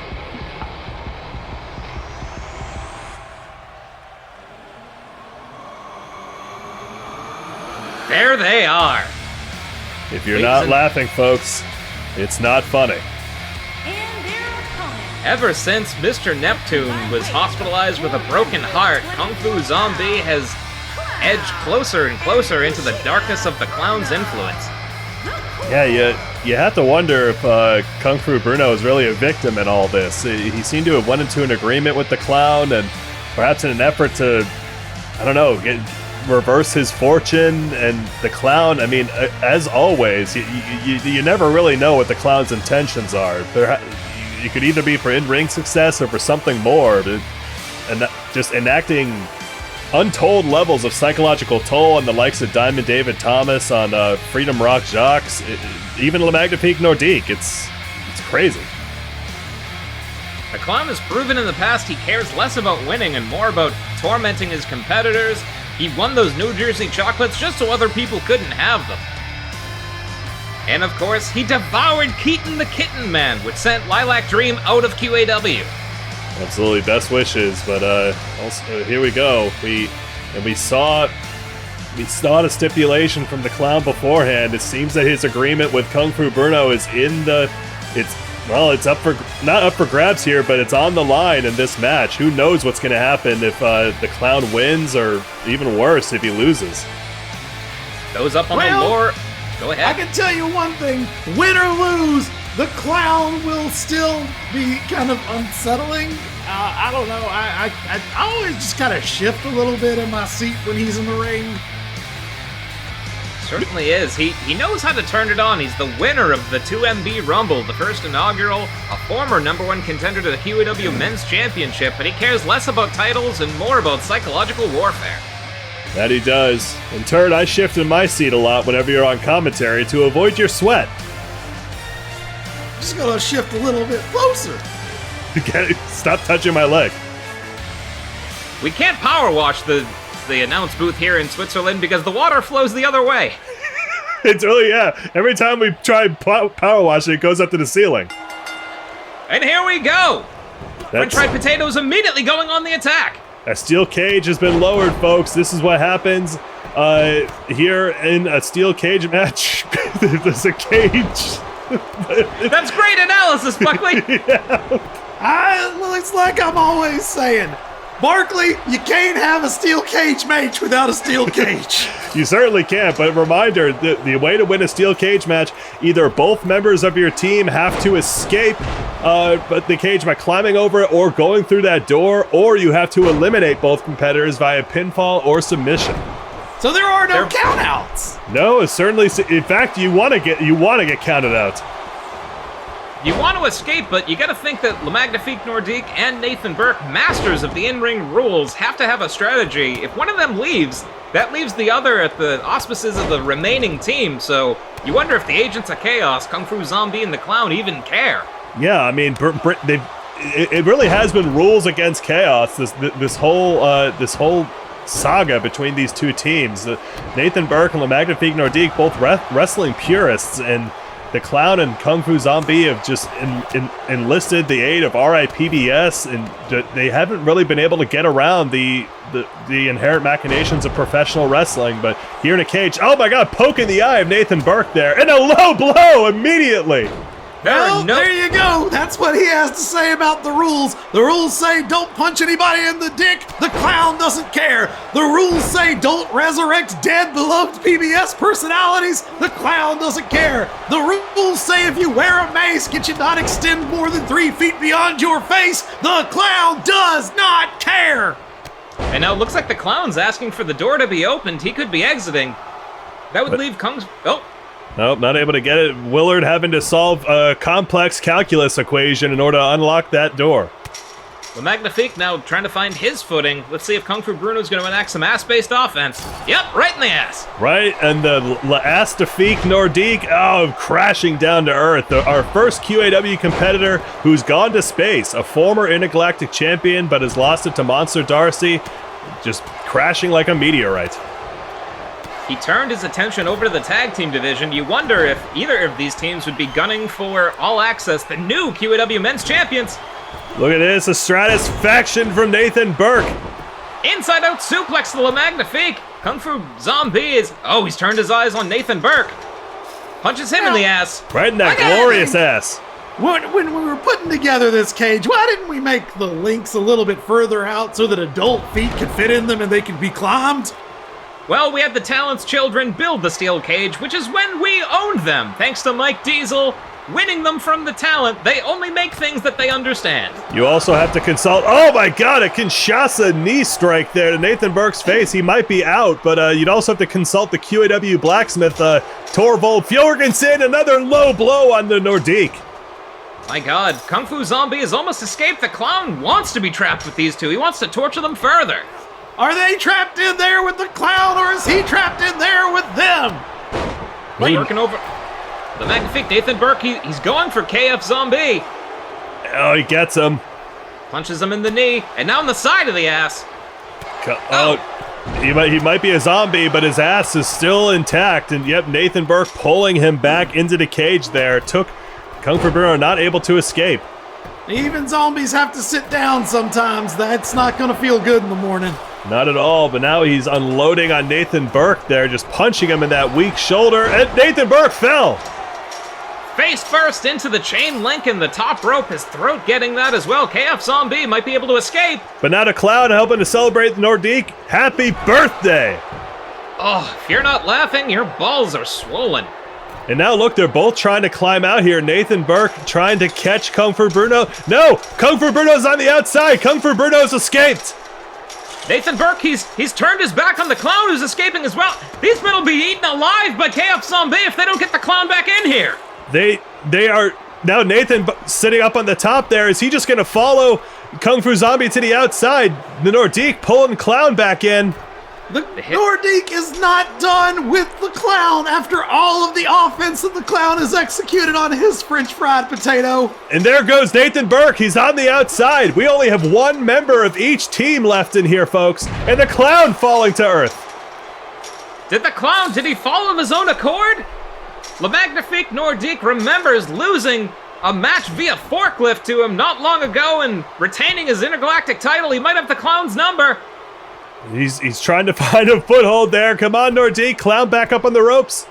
If the clown's able to stop him, you gotta think the clown has the momentum to leave. No! Oh! Up here on the top of the cage, you have to think, and there you see it. The Nordique has the experience due to his extensive space travel. What is... If the Nordique can get a footing on the... Yes! He does! The Nordique going on the outside. The clown is still trapped inside in a personal hell of steel and conspiracy. Folks, yes, the French fried potatoes have won. That is it, Kung Fu Zombie, free of the control of the clown. What does this mean for the French fried potatoes?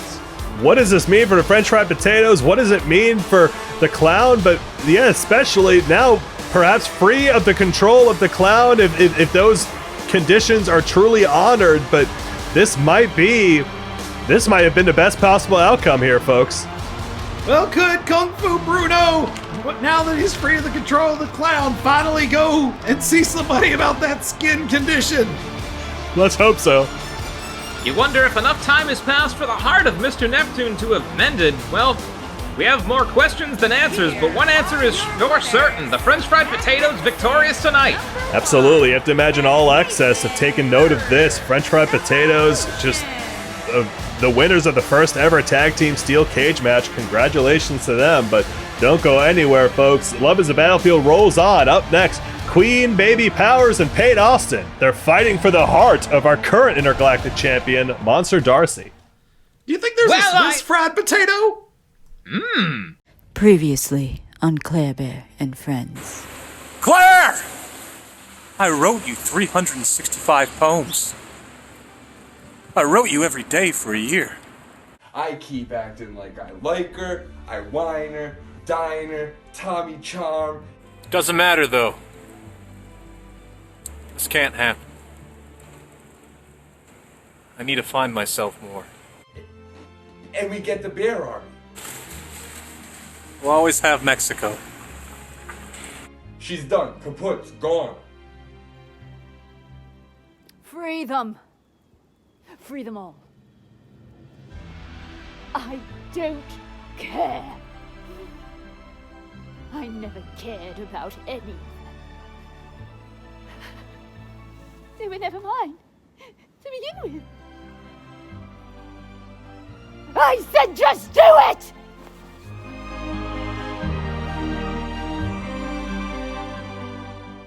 We at Claire's do not condone underground fight clubs, as it were, nor do we appreciate the release of all of our teddy bears. But thanks to a real deal anonymous tipper, we have decided to take swift action and banish a one Miss Claire bear to our sister store of icing.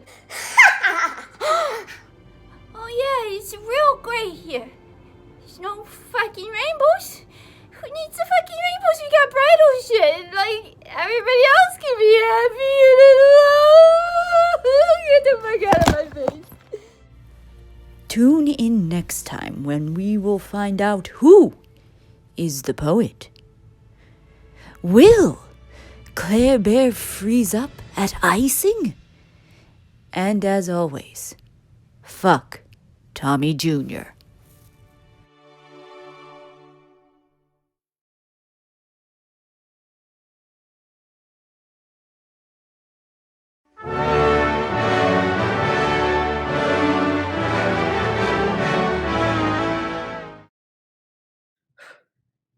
A baby trying to marry my monster? I mean, can't she do that? She's a baby. I guess she's a woman as well. I don't know. And it's not like I want to marry him, but it's just, we've got things. We've got a thing going on. We're doing stuff, you know? Well, luckily, the time period, the place that I come from specializes in dueling for the honor of a young lady, or in this case, a young monster. Bring it on, baby powers. No queen of mine or of my monsters.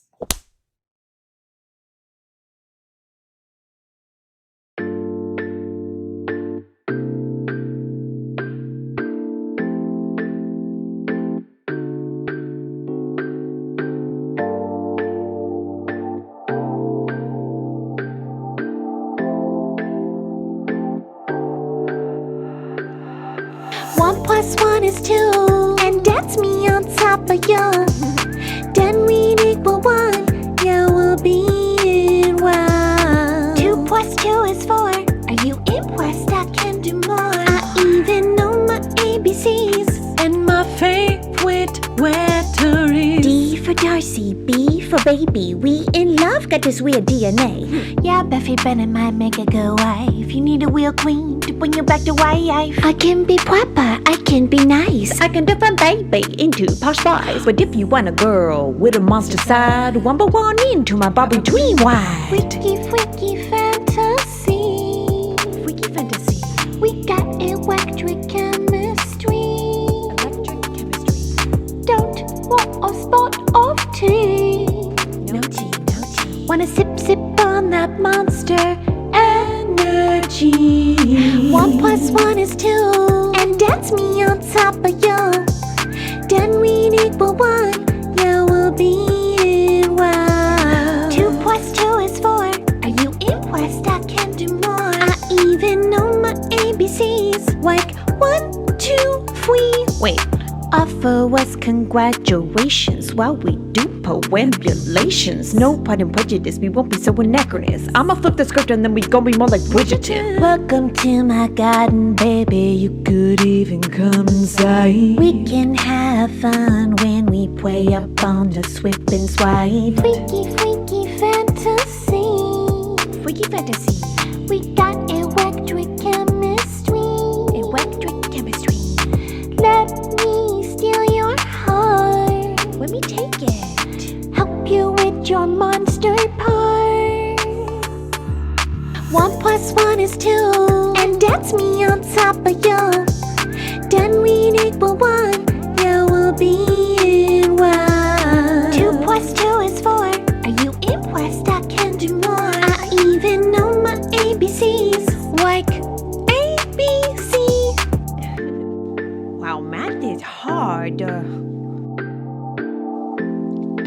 Monster Darcy.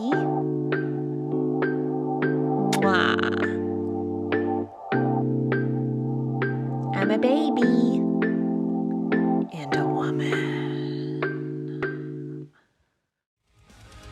Welcome back to Swedish Hour 17 of Love is a Battlefield with Payne Austin taking on Queen Baby Powers for the love of Monster Darcy. Time works different here because of the Matrix system. It absolutely does. It's not, time isn't measured in seconds and hours, it's measured in floons and gorns here in Switzerland, and we're multiple gorns into this. Get that going in the chat. Which do you like more, floons or gorns? There's 1,200 floons and a half gorn, but now this is Queen Baby Powers versus Payne Austin. They're fighting for the heart of Monster Darcy as they agreed upon on Thursday. Queen Baby's made her intentions very clear. She's in love with Monster Darcy and she wants to fight for him, but Payne Austin didn't take kindly to that, but it seems perhaps she has some feelings that she's not willing to admit, or perhaps something else there, but she doesn't want to see Monster Darcy end up in the fragile arms of Queen Baby Powers. Well, she and Darcy have had that domestic partnership for a while, and sometimes you just want the comfort of something familiar. Yeah, I mean, they had a common mission. She created him. She is his creator in order to take down the patriarchy here in Quarantine Action Wrestling when she was told that she could not compete against the men. But now the newly crowned Queen Baby Powers is making her royal entrance. One half of AC Power, resplendent, of course, in her queen dress that she takes so much pride in. Oh, look at her. She has captured the heart of so many QAW fans who always want to bet it on the baby. She has been for floons and gherkins, people's favorite. Absolutely, and yeah, make sure you're keeping an eye on that Twitch chat, and you've been voting in our predictions. Bet those channel points. If you want to pull a Tommy Jr., bet it all on the baby. Lauren Baby Powers, she is a baby, but has all the sensibilities and anatomy of a full-grown woman. Nonetheless problematic every time she fights. This is our job, folks, and it will hopefully be our job for many Gorns to come. But again, thank you all for joining us here in the season finale of QAW at Love is a Battlefield. Follow us on Instagram and follow 2MB Studios on Instagram and subscribe if you haven't already. Love is in fact the battlefield, and they are about to join this battle for the love in that baby's heart. Absolutely. We're proud to be broadcasting from the chemistry and biochemistry capital of the world, Zurich, Switzerland, which we understand that Baby Powers was playing in the lab earlier. Absolutely. Perhaps her and the doctor have been working on some new compounds, but the doctor, he's seemed a little different lately, and I guess we won't get any more clarification on that until his championship defense, but certainly we'll have to see how this shakes out between the fully grown, sensible Payne Austin versus the also fully grown, sensible Queen Baby Powers. The judgment Does of Baby... she love being a queen more than she loves the monster Darcy? That's my question. We will see. Status versus matters of the heart. Payne Austin has everything to lose. Here we go. And a jumping bulldog immediately from the queen. Again, you Baby Powers, I think, is always she's a consistent underdog in all of these fights. Again, with her being a fully grown baby woman, but again, you cannot. Oh my God, rolling kick there from Payne Austin, but I don't think Payne is making the mistake of taking Baby Powers too lightly. Payne Austin's a heck of a competitor in her own right. She can't afford to. Cover. One. Kick out at one. Sorry, folks. Swedish Wi-Fi. Yeah, the Wi-Fi Swiss here is Wi-Fi. the Swiss Wi-Fi here is terrible. The passcode was 18. Whoa! Oh, a little. I don't think she got all of that rebound and Seguri there, but still an impressive move. Absolutely, and there you see Karen hanging out all by her lonesome. Look at her. Backflip backdrop is Karen rooting really hard for someone to hang out with her. Unfortunately, love is a battlefield, and Karen has lost all the wars. Unfortunately, our travel department's been on hold with JetBlue for the past 17 Gorns. We still have no idea where our Men's Warehouse representatives were shipped to. I think when we called them, the representatives just laughed at them and then went and had sex in a giant pit. And of course, if you like flesh pits, head over to QAWmerch.com/Molina. Friendship. Again? 1. Kick out at 1. Will this match end in a babality? We'll have to see, but already... Wait, some moves there from Queen Baby. She's feeling it, and Payne Austin feeling it on the side of her jaw there as Lauren Baby Powers picks her up and, elevates her right on the edge of that rope, right into the throat of the author. She's able to trip her, but gets out of the way. Of course, Baby Powers, not her first, I should say, match where matters of the heart are concerned. Oh, Payne Austin there, indicating something sinister in the works here for Baby Powers. Going up to the top, is she going to be looking for that heel stomp? Yes! Ooh. Those pointed heels right to the sternum of the Queen. No! A boot right to the titties. 1. Kick out at 1. Be not fooled by her diminutive stature or her queenly ways. Lauren Baby Powers can take a beating, as evidenced by top ladder suplexes, ladders falling on top of her. Our barriers trying to eat her legs. Yep, she may have died for a couple floons, but I mean, she came back from it stronger than ever. She's still one half of the women's tag team champions alongside AC Volts. Now setting up Payne Austin for...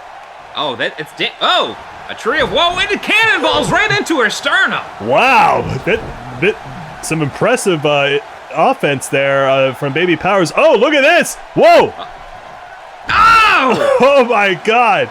Baby Powers knew exactly where she was in the ring, got outside of them ropes, and just planted Payne Austin on the ice cream sandwiches. Yes, she did.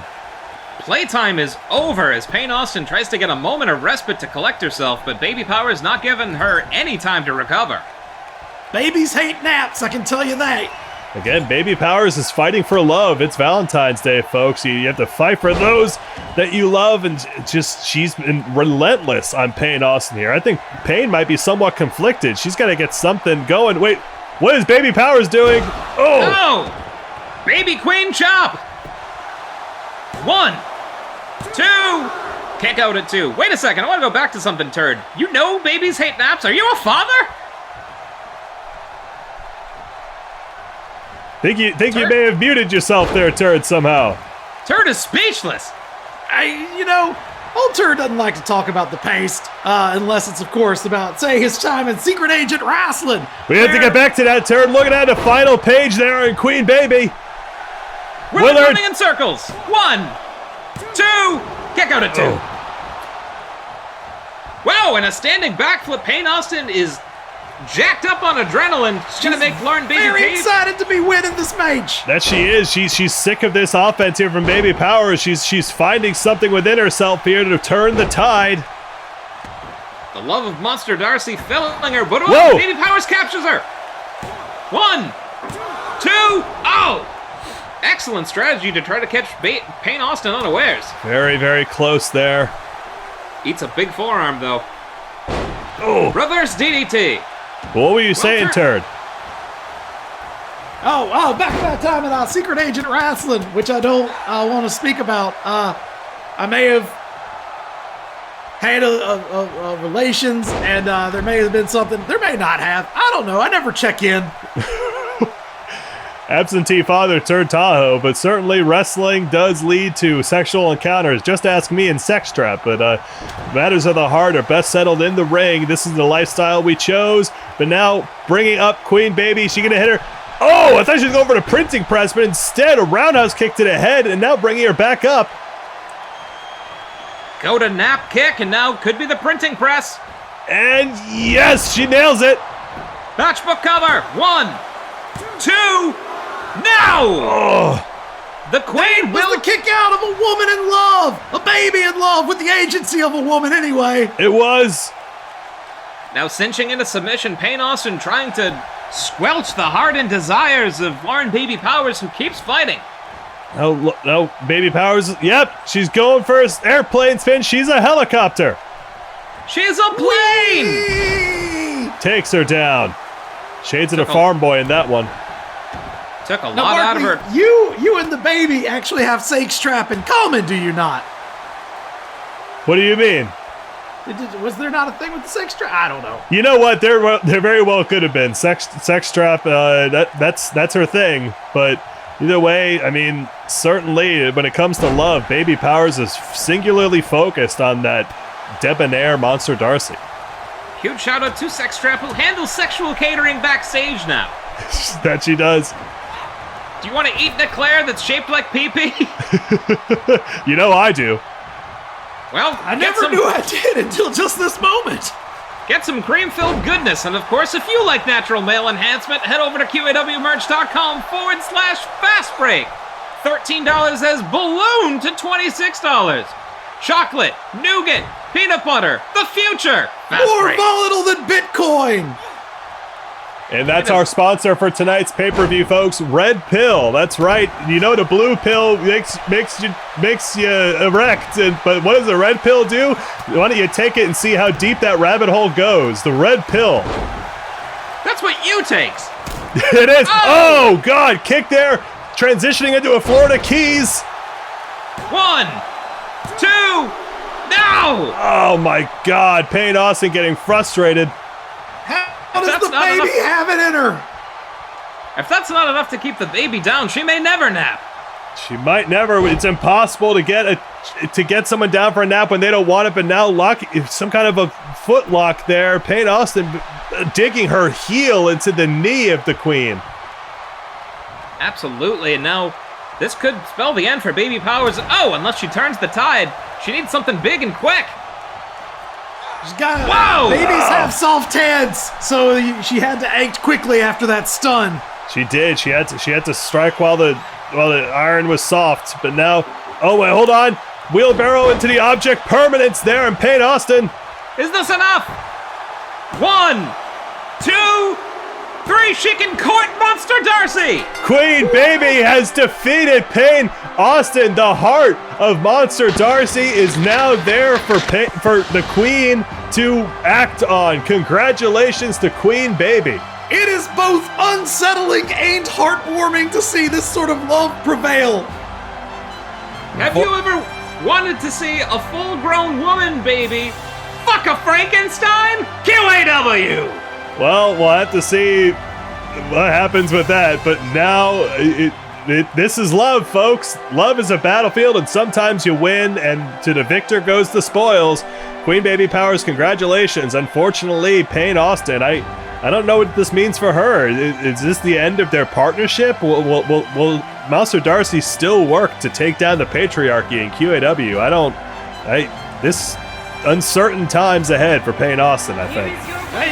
If that coupling happens, does that unofficially make Monster Darcy the king of babies? It might.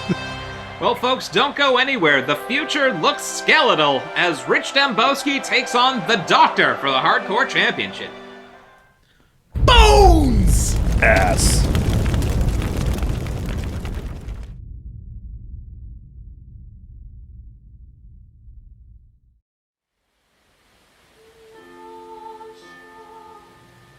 Darcy, I'm afraid I failed you. I lost, Darcy, and what's worse is I put you up for duel. What sort of feminism is that? I don't deserve you. I'm not even a women's champion. And you are a beautiful monster. You deserve so much more. No, Darcy. No, Darcy, you cannot stay. No, Darcy, you must go. Don't you see? Don't you see? You're meant to be with someone like Baby Powers. Someone who's a winner. You're both winners. Who could imagine a better match? Go on. No, Darcy. Go on. No, Darcy, you must go. No, I cannot hear it. Darcy, go. Go on. Go on, get out of here. Can't you see? I don't want you anymore. Goodbye, my friend.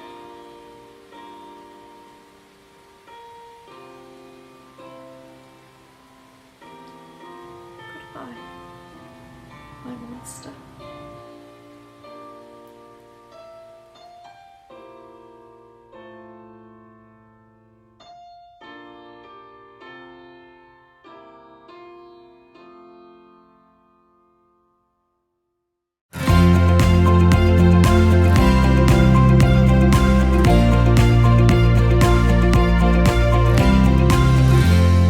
Back to The Bachelorette. I am Sips Harrison, and in just fractions of a second, AC Volts will be making her selection on the final two. Will Deton find another pride of squirrels, or will Zip Zimmer be able to dress himself in the love of AC Volts? Kick it to another montage. What? No one really named their kid Zip, right? I mean, No. I used to be the man of the people, but I think it's just time to get a little more monogamous and just be the man of one person. Tiny little suitcase, because it's pretty clear that we both have a little bit of baggage. All right, open your eyes. Can't wait to see you tonight. Oh my gosh. Bam. Crushed it. If any member of the generation would like to have sex with me, just to clear the air. I can't believe I just offered to fuck the generation. Am I doing okay? I'm really feeling this. Yeah, this is working. And I think we ought to take things up a notch, you know what I mean? Oh, I know what you mean. I think I'm gonna put my finger down. You know, now that you say that, I can totally see Zonathan in my soul. Does he have like a business card or something I can contact him at? Oh, Zonathan doesn't have a business card. Chosen One might be lying to me right now. Zonathan definitely has a business card. Hey, sorry to throw this all on you. It's just been a rough few weeks, you know. I'm good. Stop something. I mean, I can't be that much of a loser. Yeah, it's What ain't a no mountain roller high. coaster! Maybe I should have drawn a bigger suitcase. AC Volts is making her choice tonight, and it's a very important decision for her. And if there's anything that I've learned over the course of The Bachelorette is that life is full of choices, and hopefully tonight AC Volts makes the right choice. Hello, nuts. Don't touch your nuts. Someone look that up for me. If Deton won, would that be like polygamy? Or bestiality? Just someone look it up. Don't touch him. Don't you touch him. Yeah, exactly. Don't touch his nuts. Safe space, where squirrels can be vulnerable without being seen as nuts. Even the beast can't take on two prides of squirrels. Yours and ours. If you have enough nuts to make it through, don't touch your nuts.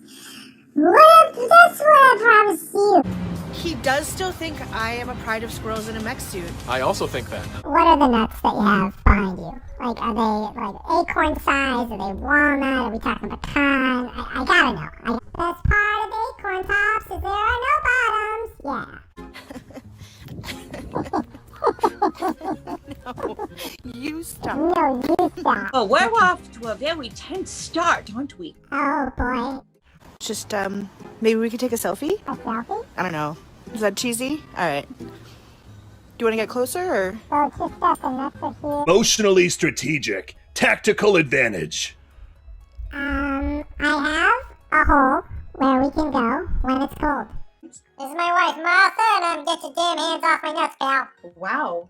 You can call me Gina Huckman. I think at this point you're my number one choice. Oh wow, I wasn't expecting it. Hey my dudes. Oh, hi. I'm Vanny. Her godfather and a statue poopist. Let's call it a triple threat, baby. You do right by him. You promised me that. I promise. Good. That's what D-Town needs. There have been a lot of ups and downs. Group dates, art therapy, the shocking reveal that the squirrels we were hoping to merge with were actually one person who was okay with pretending to be squirrels for 8 weeks straight. But here we are, and we're ready to win this thing. Because after all this, we'll be danged if we're gonna go through winner alone.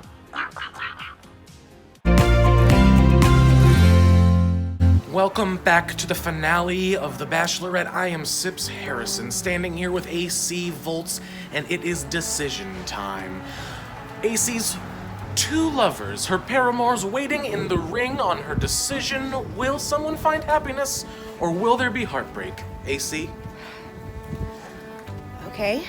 I'm ready to make my decision. This has been a tough decision to make, and I think I just do you have a drink?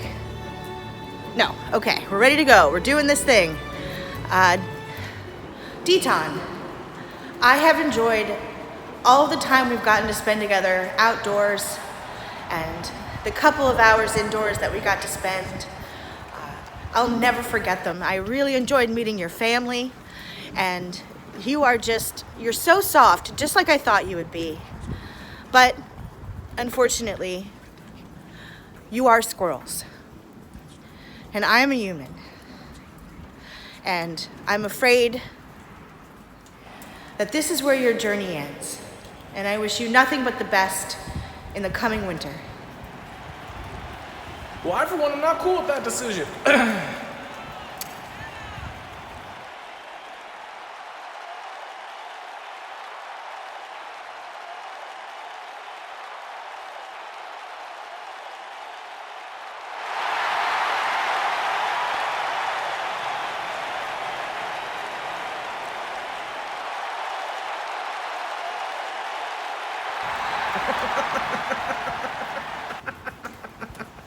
I love that guy. I eliminated him like week 2. He had the chicken and it was thawing. It was funny. Okay. Zip. Yeah. I'm talking to Zip. Oh, I think it's Zip. No, Zip. Sorry. Zip.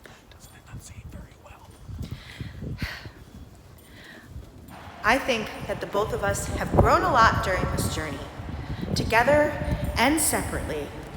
And I would love it if you would continue the journey with me. And Just almost throw up. no, and marry me.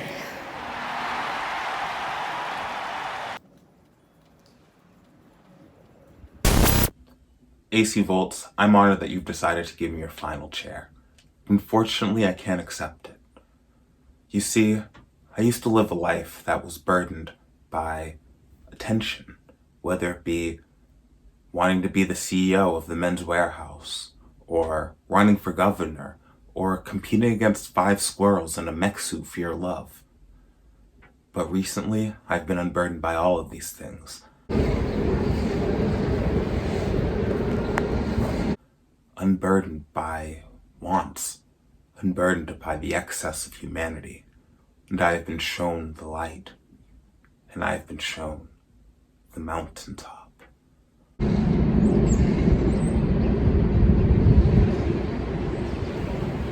For I am now a dedicated follower of the Chosen One.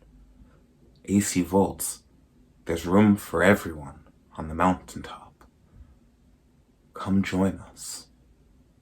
But if you choose not to join us, I understand, and hopefully we can still remain friends. What?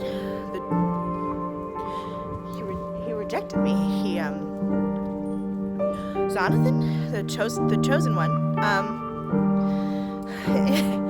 After all this, after making a fool of myself for months, I dated squirrels. mountaintop. And then he just...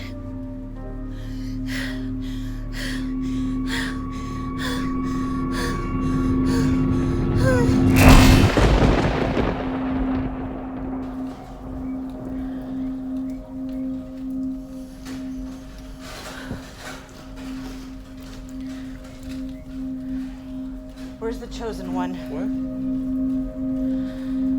Where's the chosen one? What the fuck? How many? Don't talk to me. We're not friends. We never were. Fuck off and die. I was trying to say that for a lot. I'm Sip Saracen, and this is the batch.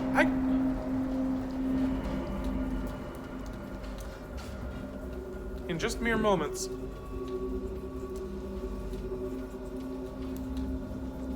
I quit.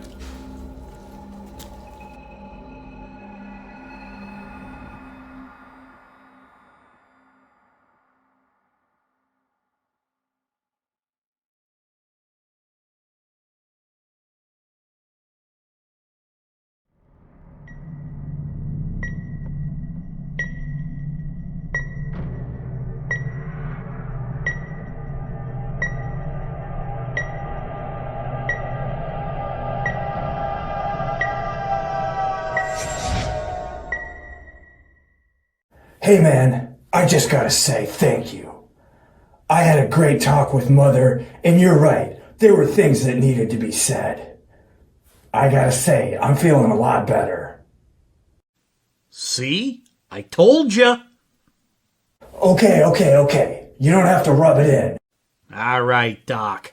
You know, it could be a bit of the Stockholm Syndrome creeping in, but I'm starting to like you. Hey, you're not so bad yourself. I tell you what, let me give you a little of my power. That Rich Dembowski guy seems pretty hell-bent on tearing you apart. Yeah, he is pretty jacked. But I've been thinking about it, and honestly, I don't want any of your power. I've realized that all the power I'll ever need, it's right here. See? That's all I needed to hear. Wait, what?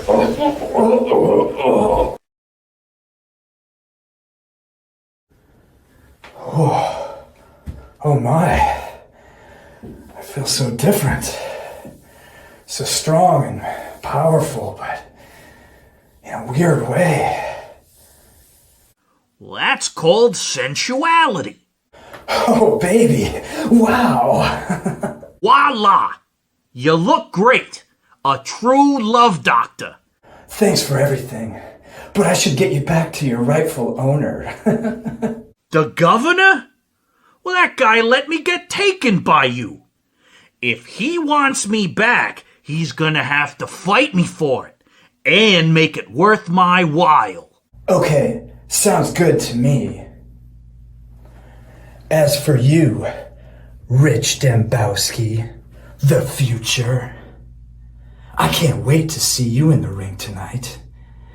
I'm gonna put my big arms around you and squeeze you and love you until you can't be loved anymore. 'Cause the love doctor's got a date tonight. And it's you.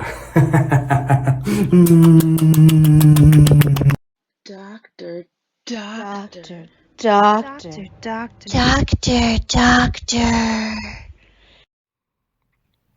What's up, PhD? The pretty, hapless dummy? Now, tradition would dictate now's the time for the big speech. The big go-home moment before the pay-per-view. You know what? The time for talk is over. I've said it 1,000,000 times. I don't want your belt. I don't want your title. But if by stripping you of those, you somehow come to know the depth of the pain you've caused me, then so be it. There's really nothing left to say, Doctor. Now is the moment of your doom.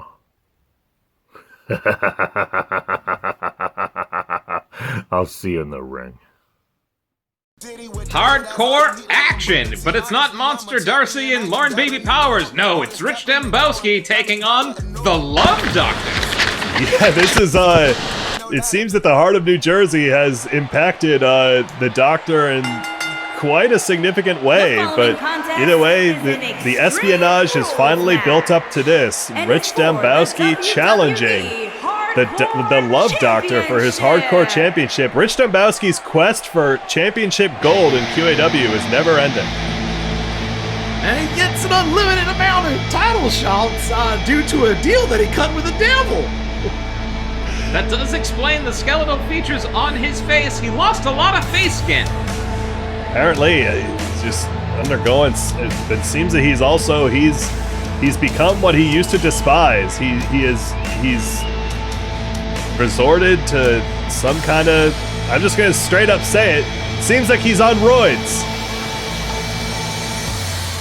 Well, the Love Doctor could diagnose him for any kind of back knee or testicular shrinkage, but he's looking to shrink the title reign of the Doctor to 0 and become the new Hardcore champion. Thank God, look at those arms. The veins popping out. God, it looks like a bunch of snakes in a leather armchair. Looks like Goku after he uses Kaioken. The thing about the steroids is they make the veins pop out sometimes. There's a dark time in my life where I resorted to some enhancement when I was over at West Wisconsin Wrestling. Everybody there was so large because of all the cheese curd, I just couldn't keep up. So you took roids? Yep! That sure showed East Wisconsin Wrestling. WWW. Wrestling was just an upstart promotion. They never really were any match for WWW. It was really hard to find their website. It's www.www.www. Biz. And of course, that is where Deadlift cut her teeth from the mean winters of Wisconsin before she started doing enough squats to make it to the big time. Absolutely. Deadlift's still an uncrowned champion in the women's division here, but perhaps that's what Rich Dembowski is going to be for no longer. But now we're hearing the Love Doctor. He's starting to come out here. He's getting ready. Everybody loves the Love Doctor. Everybody here on the Valentine's Day is like, hey, I need a Love Doctor to... Wow. Look at this. It is a vision. Buckley, you're so vain you might think this entrance is about you, but no, the Doctor has a brand new medical instrument he's using to take selfies. Looks that way. Who knows what he's probed with that thing, but certainly a little bit. It's a bit of a softer exterior here. He's quite enamored with himself, it would seem. You know, I think the Hardcore title is going to mean something very different after this match if the Love Doctor is successful. Look at the size of that thing. Look at that Chippendale's bow tie. You gotta think if he had found this side of himself earlier, could he have maybe helped AC Volts be a little bit more successful in her own quest for love? Perhaps, and yeah, we saw that finale blow up earlier. She's challenged. Whoa! Look at that eyebrow. That is blue steel, ladies and gentlemen. He's looking to put some red steel across the forehead of my goodness, the future Rich Dembowski, and he is just way more alluring. I mean, is this what it looks like when a grown man still has mommy issues? I think this is what it looks like when a grown man finds a way around his mommy issues and gets a little confidence. Well, that's what's up for grabs here at QAW Hardcore Championship. I love it here in QAW. Introducing the challenger. Everybody's favorite wrestling promotion is QAW. Weighing in at 350 pounds, Richie Des Moines. Richie Des Moines. I think Karen's losing it, but sitting in that corner by herself. Introducing the champion. I mean, we are up to the 45th, 5th floor. Weighing in at 275 pounds, he is the WWE Hardcore Champion, Love Doink Doctor. Say love doink doctor? Love doink doctor. That's what Karen's calling him. Karen wants to fuck the doctor. Yeah, I mean, who wouldn't? Look at that. Everybody wants to get a love doink from the doctor. If you're not doinking, then you're not paying attention, folks. Get that Let's hashtag see it going. over in the chat. Hashtag love doink. If you're doinking, throw up that 69 emoji in the chat there, folks. If you're doinking during the show, good for you. Good for you, honestly. And here they go. Hardcore championship on the line, folks. This is an Extreme Rules match. There's no disqualification. The use of weapons and any shenanigans outside the ring is allowed, but that pinfall or submission has to take place in the ring. You mean that medical instrument the Love Doctor took to the ring, he could beat Rich Dembowski with it? Certainly, you could beat him anywhere on his body with that Love Doctor pull. Or you could give love doink with it. Or you could doink him. Wow! Wheelbarrow overhead suplex. The Love Doctor goes flying as Rich Dembowski. He's gotten darker and more sinister, while the Love Doctor he's gotten more lovely. I mean, yeah, Rich has just, ever since he's, well, gone those PEDs he claimed to despise so much. Look at this. He's just muscling the Love Doctor. We do not see a lot of people do this to the Love Doctor. No, not at all. Look at this. Stretch muffler applied. And yet, whoa! Love Doctor innovatively able to kick his way out, but now finds himself in danger in the corner. The power of love shining through the Doctor. Apparently trying to revert. Yep, snap suplex there on Rich. And yep, folks, don't forget our sponsor for tonight, the Red Pill. Blue Pill, we know what that does, but take the Red Pill, see how deep that hole goes. I think it's just a Mike and Ike. It might be. But much like the special stuff in Space Jam, maybe it's the mental effect that's most important. Shout out to that scab Nia Jax for piggybacking on our trend of my hole. If you want to share in the chat how deep your hole goes, let us know. The Love Doctor, oh! Front-facing clothesline takes down Rich. Now repeated chops, Rich just absorbing him, sends the Love Doctor into the Those corner. are not going to get the job done against someone as full of steroids. I know. God, Rich Dembowski is just a titan. Willard. One. Might be a titan, but he's not. At the height of my time at West Wisconsin Wrestling, I could not feel a thing. I couldn't taste anything. The sensations of touching, it was really just going to Secret Agent Wrestling that restored my ability to feel. It'd be like having sex with a beanbag. Ew. You're the beanbag. Well, folks, I'm going to be replacing my seating after this event, but now Rich is taking down the Love Doctor. That he is, and neither of these competitors. Oh, a big spine buster there. Nope, not going for a cover though yet. Rich Dembowski more on the plate for the Love Doctor. Lock him in that armbar. Trying to get a total victory through submission, but the Doctor, yes, punching his way out, a la Playboy and Lloyd, as we saw earlier tonight. Oh! We might not see much use of weapons here from Rich. He's made it clear. I mean, he only needs his own body in order to win that championship, as he's demonstrating, just heaving the Love Doctor around the ring. The Love Doctor wisely getting out of harm's way. And now closing in on the Love Doctor, who's getting no ability to recover, but wisely able to dump the Rich back in. Whoa! Combat roll from Rich Dembowski, who's showing a little bit of that Japanese strong style that made him a hit overseas. Absolutely, he's not a trash bag. He's Rich Dembowski, big powerbomb. Is he going to go for a spear there? No, decides against it. Appealing a little bit to the King's Road physicality of All Japan Pro Wrestling, he's looking to just physically dominate the Love Doctor before going for any pins. Absolutely, and now beckoning the Love Doctor to his feet. There it is, Diamond Cutter. The Doctor's busted open all over that glorious face. 1, 2, oh! Ooh. Well, we've Now seen maybe this is just my time in various combat sport promotions, but I think that the blood on the Love Doctor's face makes him even sexier. Sexier. Certainly could, and we've seen he gets more dangerous the more blood spills out of his body. The Doctor might just be getting started. And there's never any telling what's in the Love Doctor's blood, that's for sure. Especially, I mean, we haven't seen Boston's biggest bad boy for some time, but perhaps still some remnants of his blood in the Love Doctor system. But oh, there you go, big clothesline there. Doctor feeling himself. Certainly is. Rich is down. Rich is feeling the full impact, and now the Doctor trying to turn the tables with an armbar of his own as Willard presents. It seems the Doctor is trying to work the arm of Rich Dembowski here. Perhaps much like Piccolo shedding his weighted armor, the arms hurt. Well said. That is the kind of analysis that I would expect from me, Barkley. That's well done. Thank you, Turd. And now Rich spilling to the outside, the Doctor beckoning him away with a flick of the wrist. The Doctor has gotten a little bit more flamboyant, I dare say. He does.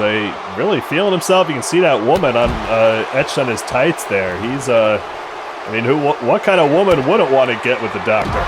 Oh, DDT. He's a doctor. That's a decent profession. Sure is. What an example he's setting for that young blonde boy in the front row. Yes, oh wait, hold on. He's going under the ring. He's looking for something.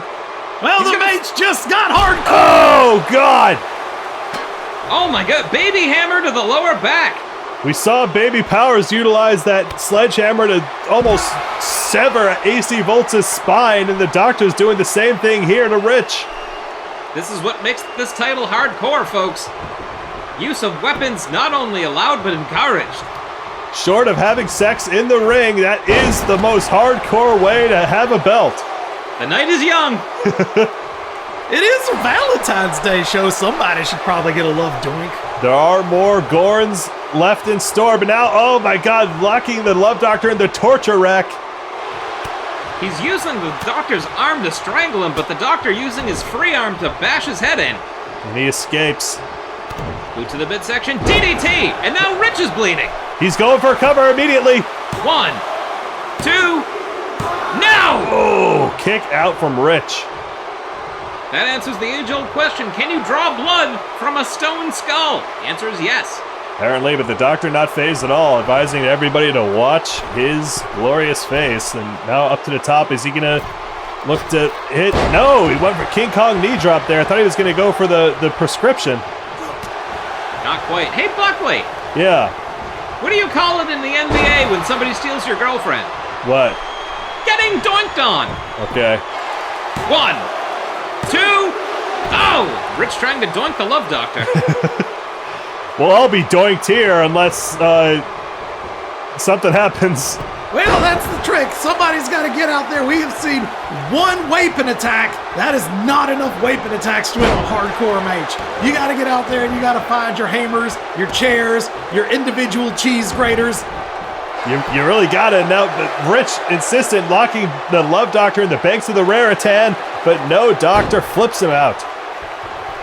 That move often utilized by young boys in Japan. Rich Dembowski utilizing every inch of his experience, foreign and abroad. Domestic and abroad.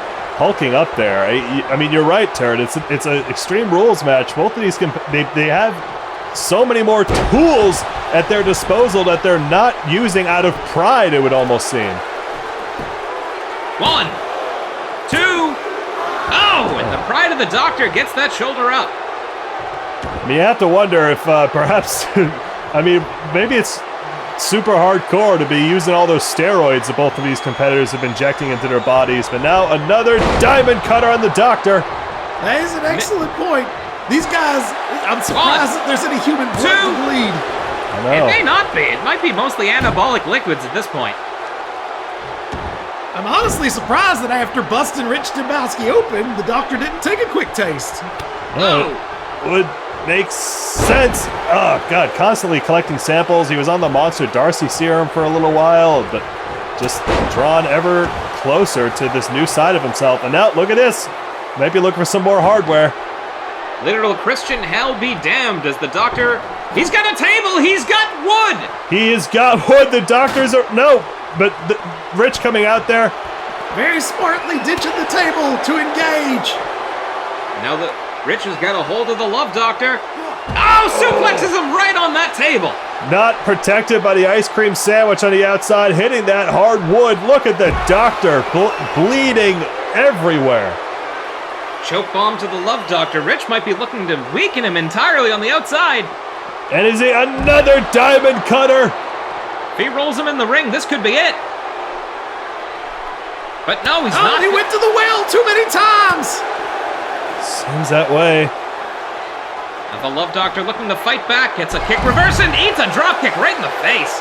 That kid hates it. You can see our really on display here our plain solid color dress shirt collection. If you like grays, blues with some dots, and women's light brown, make sure to check out QAWmerch.com. Women's light brown is my favorite color of a casual shirt. Absolutely. The Love Doctor bouncing the chest cavity off the edge of the ring, the hardest part of that diamond-encrusted love ring. Sends the Doctor into the ropes, eats a forearm right in the chest. Both of these competitors throwing so much at each other. I don't know. The Doctor's scrambling, just stomping the hell out of Rich. Cover. You don't have time to go get away, but just use your boot. 2, no! Ugh. These two men leaving it all out there. Willard professing that, yes, I can count as high as 2, and whoa! Oh. The Doctor adopting a crane pose. You wonder if he's learned a little martial art in his downtime. Well, Crane is the animal of love, as they say. I say that all the time! You certainly do. Cranes have a courting process of 12 years. If you leave your window open, a crane might deliver a baby. Or pickles. Color! 1, 2, oh! Shout out to the Vlasic Corporation, who were our guest caterers this week. Latkes, pickles, who could ask for more? I've filled up on so many latkes and pickles, I don't think I'll have to eat again for weeks. But now look at this. There he goes, beckoning to the skies, the prescription. Can that be it? Injected directly to the heart. 1, 2, now! Ooh. Rich is back. Is beside himself. He should have won this, he thinks. He should be on to the loving part of his day, not the doctoring part. No kidding. Both these competitors are tired. The Love Doctor barely able to get Rich up to his knees there. What is he? And now locking Rich in an armbar again. Rich has got nowhere to go. Willard's in position. That's it. Rich taps out. The Love Doctor wins. The Love Doctor retains his QAW Hardcore Champion, folks. It's about to get sexy up in here. That was of course. Go I don't ahead. know what this means for Rich Dembowski going forward. He's probably got another title shot before he gets his free sandwich. He's getting close, but God, the Doctor barely, he's not even able to get up to his feet to celebrate. I think Willard's checking on him here, but God, almost took everything out of him. Rich, again, he fails to capture championship gold, but he's on the precipice so many times. Well, shout out to Brett, who got, well, passed out from eating so much cheese. There's no, oh, there's the music. There's the swagger. Wow, congratulations to the Love Doctor retaining his Hardcore Championship. Folks, but don't go anywhere. War, what is it good for? A Hell in a Cell match. Tommy Jr. faces off against his former partner, Kevin Paquette. Fuck Tommy Jr. War is a battlefield. Oh.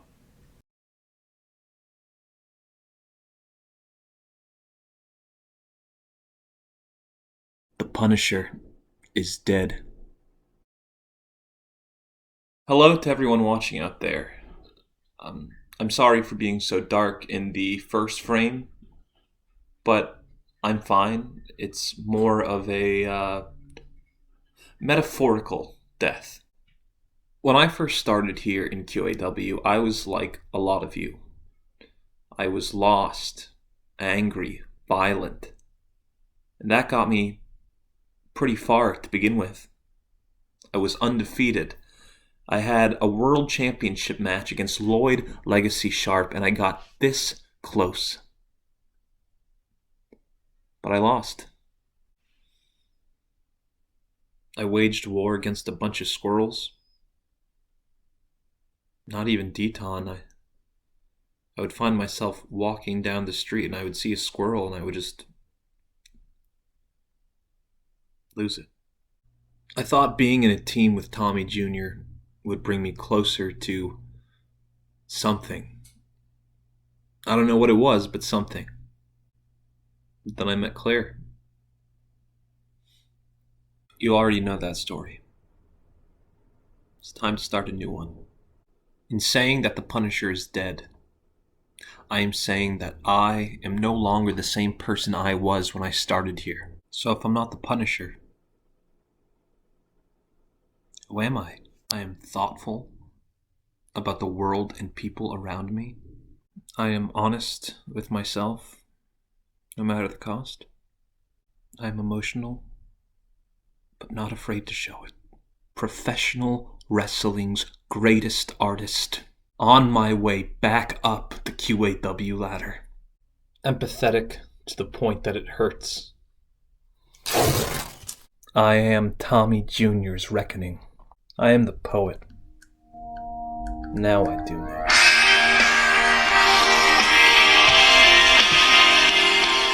The head of the Mount Olympus of shitheads, Tommy Jr., takes on Kevin the Punisher Paquette, who seems to be showing a softer side to himself now. It seems, yeah. Tommy Jr., he's not Zeus so much as douche. But Kevin Paquette, really, yeah, he seems to have turned over a new leaf. His whole love triangle with, his love line, I suppose. He's professed his love for Claire Bear on multiple occasions, but this piece of shit, Tommy Jr., has just sunk to a new low. Tommy Jr. is less of a Casanova and more of a fuck Tommy Jr. A Butsanova. Asanova. Those are both better than mine. Up high, Buckley. But certainly, folks, this is our...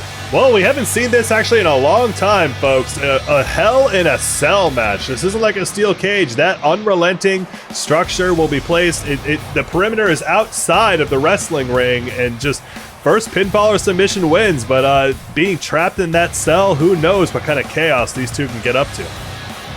Certainly. You saw Tommy jawing with the fans ringside. You wonder if he even speaks Swiss. I don't know, but this isn't the Punisher's music.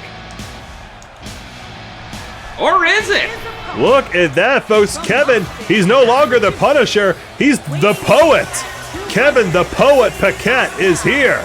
The Punisher no more. The poet laureate of QAW has arrived. Get it going there in the chat. Hashtag sad boy. The poet is here, and he's ready to take revenge on the ultimate enemy of the people of QAW, Tommy Jr. Kevin Paquette put it himself. He chooses wards over swords. Wards over swords. That's what they say back in medieval times. And get it going. So what I say all the time. Yeah, you text it to me. Doing it right now. I'm right here. Head over to QAWmerch.com/turd texts if you'd like to get automated messages from your favorite Tahoe turd.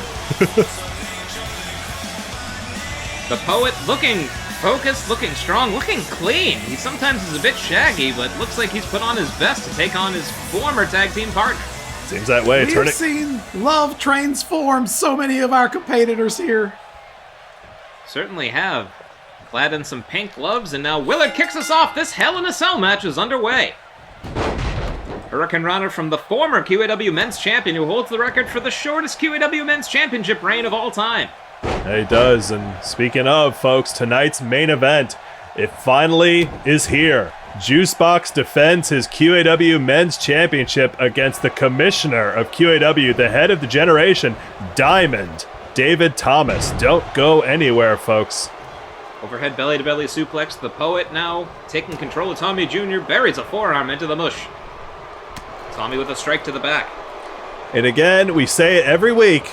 Fuck Tommy Jr. He's a dumb piece of shit, but he is a phenomenal in-ring competitor. And no matter how short his title reign was, he defeated both the Clown and the men's champion at the time, Lloyd Legacy Sharp, in that triple threat match back at Scared Circle before Juicebox cashed in his Fauci surprise. And, well, in all effectiveness, stole the title from him. In the meantime, we've got the poet, who used to be the Punisher, who has not been doing so great lately, but does have some impressive wins on his resume.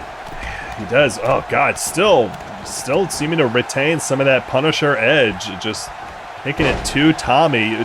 These two, they battled the entirety of Thursday's show backstage. they have to still be feeling it. They can't be at 100%. On top of all the overseas travel, which we are now in the 112th floor of tonight's matchup, go ahead and tell your friends, tell your enemies, love is a battlefield. Don't miss this hot action. Absolutely. We still have several matches left. Your night's not over, folks, but thank you for spending your Valentine's weekend Saturday with us. Absolutely. And if you're doinking during the show, go ahead and send that over to our email, QAWmods@gmail.com. Let's get weird. That's a real email address. It sure is, and we have a real thirst to see how you doink. Oh, dragon screw leg whip, down goes the poet. How do you doink? Let me count the ways. Shakespeare wrote that once. Absolutely. That was worthy of the poet himself, who is currently in a lot of trouble. It seems that way getting tossed into the corner. Neither of these competitors, they're keeping it relatively in the ring, much like that hardcore match that we just saw, but the cell's there for a reason. Clearly their hatred cannot be contained. Well, there's Tommy Jr. though, throwing the poet into the post on the shoulder. That is a personal attack. That is his writing arm. How's he going to write poetry if his shoulder hurts too much? That's a good point there, Turd. Turd, have you ever done any writing of your own? Well, I did write a romance novel once based on my time over at Secret Agent Wrestling. You mean Saw? Yeah, good old Saw. Oh! It's called there. Saw is War. It's semi-autobiographical. Oh, looks like the poet could be looking to dislocate the elbow of Tommy Jr. He might be a poet, but he still has that Punisher know-how. And yeah, look at this. Going back to that signature arm leg lock. He's got him trapped in. Willard out of position, but still asking Tommy, is he going to be Tappy Jr.? Is he going? No. Okay, impressive breakout there. Nice job, Tommy. The technical skills of Tommy Jr. sometimes speak louder than his words, as El Patron, as he calls himself, is still in deep trouble. The poet has full control of that ponytail. Tommy reverses. Oh, wait, a rebound lariat there from the poet. The poet's it's like a rhyming couplet. Now continuing to stomp a mud hole in the chest of Tommy Jr. Oh my God, the Punisher. Wait, is he going to go back to it? Yes. That punishment, that poetry special. But again, Tommy Jr., he knows the poet better than he even knows himself, I might argue. If you're going to be in a successful tandem, you have to get that close to your partner. I mean, these two had a pretty impressive tag run, feuding with Boston's biggest and smallest bad boy for a time, and I really thought that they were future men's tag team champions, but the feelings over Claire Bear got involved, and Tommy's true nature just could not be put behind him. Well, Tommy Jr. was on Turd Talk, and he's saying that he would always be a solo competitor, and then he adopted a partner, and I called him a liar, and maybe perhaps that got under his skin, and he thought maybe I shouldn't have lied to old Turd. Yeah, probably. It's a thought. Oh! Front heel trip there is the poet again, masterfully showing his added agility and poise from adopting wards, not swords. Absolutely. Get that going in the chat. Wards, not swords, but throwing Tommy into the corner here. Reverses. Whoa! Backflip, dodges the clothesline, running forearm. Down goes Tommy Jr. Nice stuff from the poet. A little bit. He is flailing. It's the poet getting an upper hand here. Looks like it. Around. Yes. Going for the poetry. No, Tommy reverses. Again, Tommy knows what the poet's going to do, maybe before the poet knows. Seems that way. Boot to the miss. Could this be a Tommy kick? Is he going to land it? Yes. Axe enough. Back of the head. 1, 2, no. Well, in love and wrestling, you always got to think about who's fighting for what. We know that the poet is fighting for love. What is Tommy Jr. fighting for? Truly, he's always out for himself. Tommy Jr. is always looking out for El Numero Uno in his book, but now, body splash from the top there. He decided not to go for the Tommy flip.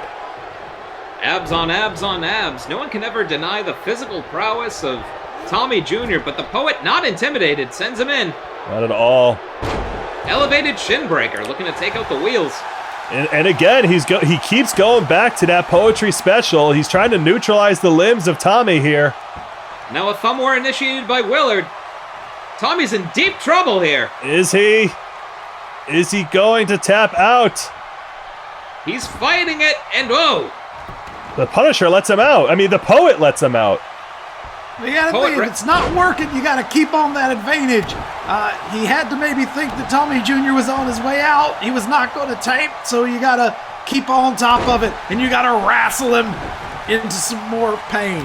Well, you know what also could play into it? I mean, just his hatred for Tommy. It's boiled over to a degree, and he's felt that Tommy doesn't deserve Claire Bear, and he's hurt Claire, and Punisher Poet is taking this personally. Whoa! Oh, God. The poet sent flying backwards into the steel cage Tommy Jr. Their partnership has totally dissolved. Now War has exploded! It has. They're still within the cell, but now they're up against it, just trading blows. Oh, slamming him into that wall. Tommy sent head first off the side of that cage. Wow! Oh, God. Big super kick. Front Tommy kick, and now Tommy, what does he have in store here for the poet? Oh! Suplex through the wall. We gotta show that one again, and shout out to Stat Guy Pete, who's been keeping score of the health and points of our competitors. You see that in the bottom left and right. Yep. Shout out to Brett for digitally removing that cell wall in the replay just like that. Impressive. Well, you get the way of seeing just how awkwardly the fellas fell out of that cage. Wait, Poet's climbing to the top and Tommy's in hot pursuit. You don't think that... Are they going to settle this on top of the cage? It seems that way. What are they... We have never seen this before, folks. There they are, When the poet. The stakes are a man's heart. Oh, God! Oh, God! Oh, God! Slammed through that table! I think he killed Tommy Jr. Tommy Jr. might be dead. As turn as my witness, Tommy is broken in half. Nobody deserves that. Not even Tommy. Well, maybe Tommy Jr. deserved it a little bit. Tommy Jr. That's a higher fall than Juicebox suffered from the top of that truck. My God, this is insane. But they're already back in the ring. The pin has to take place in the ring, folks. The poet's got Tommy. Hangman's neckbreaker. Is this enough? No. He's lucky. He's got him in a chancery. Last chancery on Tommy Jr. Will he give up? Is he going to? That is it. Tappy Jr. has given up. The poet is the winner of the war. Jesus H. Christ. The poet threw Tommy Jr. off the top of the cell, locking in that chancery, and has won. Tommy Jr. defeated here at Love is a Battlefield. Well, he may say that he wants wards, not swords, but he just sworded the hell out of Tommy Jr. there. Ran him all the way through, sent him flying over 400 florins to the mat below. All of Gorn stood still in the moment when he fell off the top of the cell. My God, that was hellacious. But congratulations to the poet. It seems that, again, love has triumphed here on the battlefield. It's a theme. Certainly Truly, is. Nothing is more painful tonight than Poishment, but folks, don't go anywhere. If you want to see more love-lorn love battles, AC Volts is taking on The Chosen One coming up next. Chosen One ruined AC Volts' chances at love, and now AC Volts wants to ruin The Chosen One. Love is a battlefield. Don't go anywhere. We are young.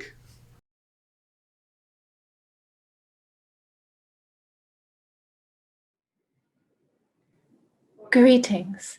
I am the Chosen One, and I'm here to tell you a story about betrayal. You see, once upon a time, there was a Chosen One, and she met her very best friend. She hadn't been so good at making friends before, especially female friends. So this was a very important step in her personal and social development. This friend promised to spend eternity with the Chosen One on the mountaintop where they will worship Lord Zonathan. Maybe this friend didn't say that with words so much as she said it with her eyes and her general demeanor. The name of that friend was A.C. Volts. This story turns into a nightmare, you see, because A.C. Volts betrayed me. She introduced me to a bevy of brawny boys who swore their allegiance to Zonathan and that they would follow me to the mountaintop. But they lied. They all lied to me. They mocked me. They jeered at me and sneered at me. And so did A.C. Volts. It was all a joke to her. My religion was a joke. My Zonathan was a joke. I was a joke. Well, look who's joking now, A.C. Volts. For I have stolen your brightest and most beautiful boy, and he has promised to serve Zonathan on the mountaintop for eternity. Yes, A.C. Volts, he has chosen the Chosen One. He has rejected you, and you will never find love because you don't know what it means to sacrifice yourself to the greatest love of all. Not children being the future, I mean Zonathan. So prepare to fight, A.C. Volts, and prepare to die.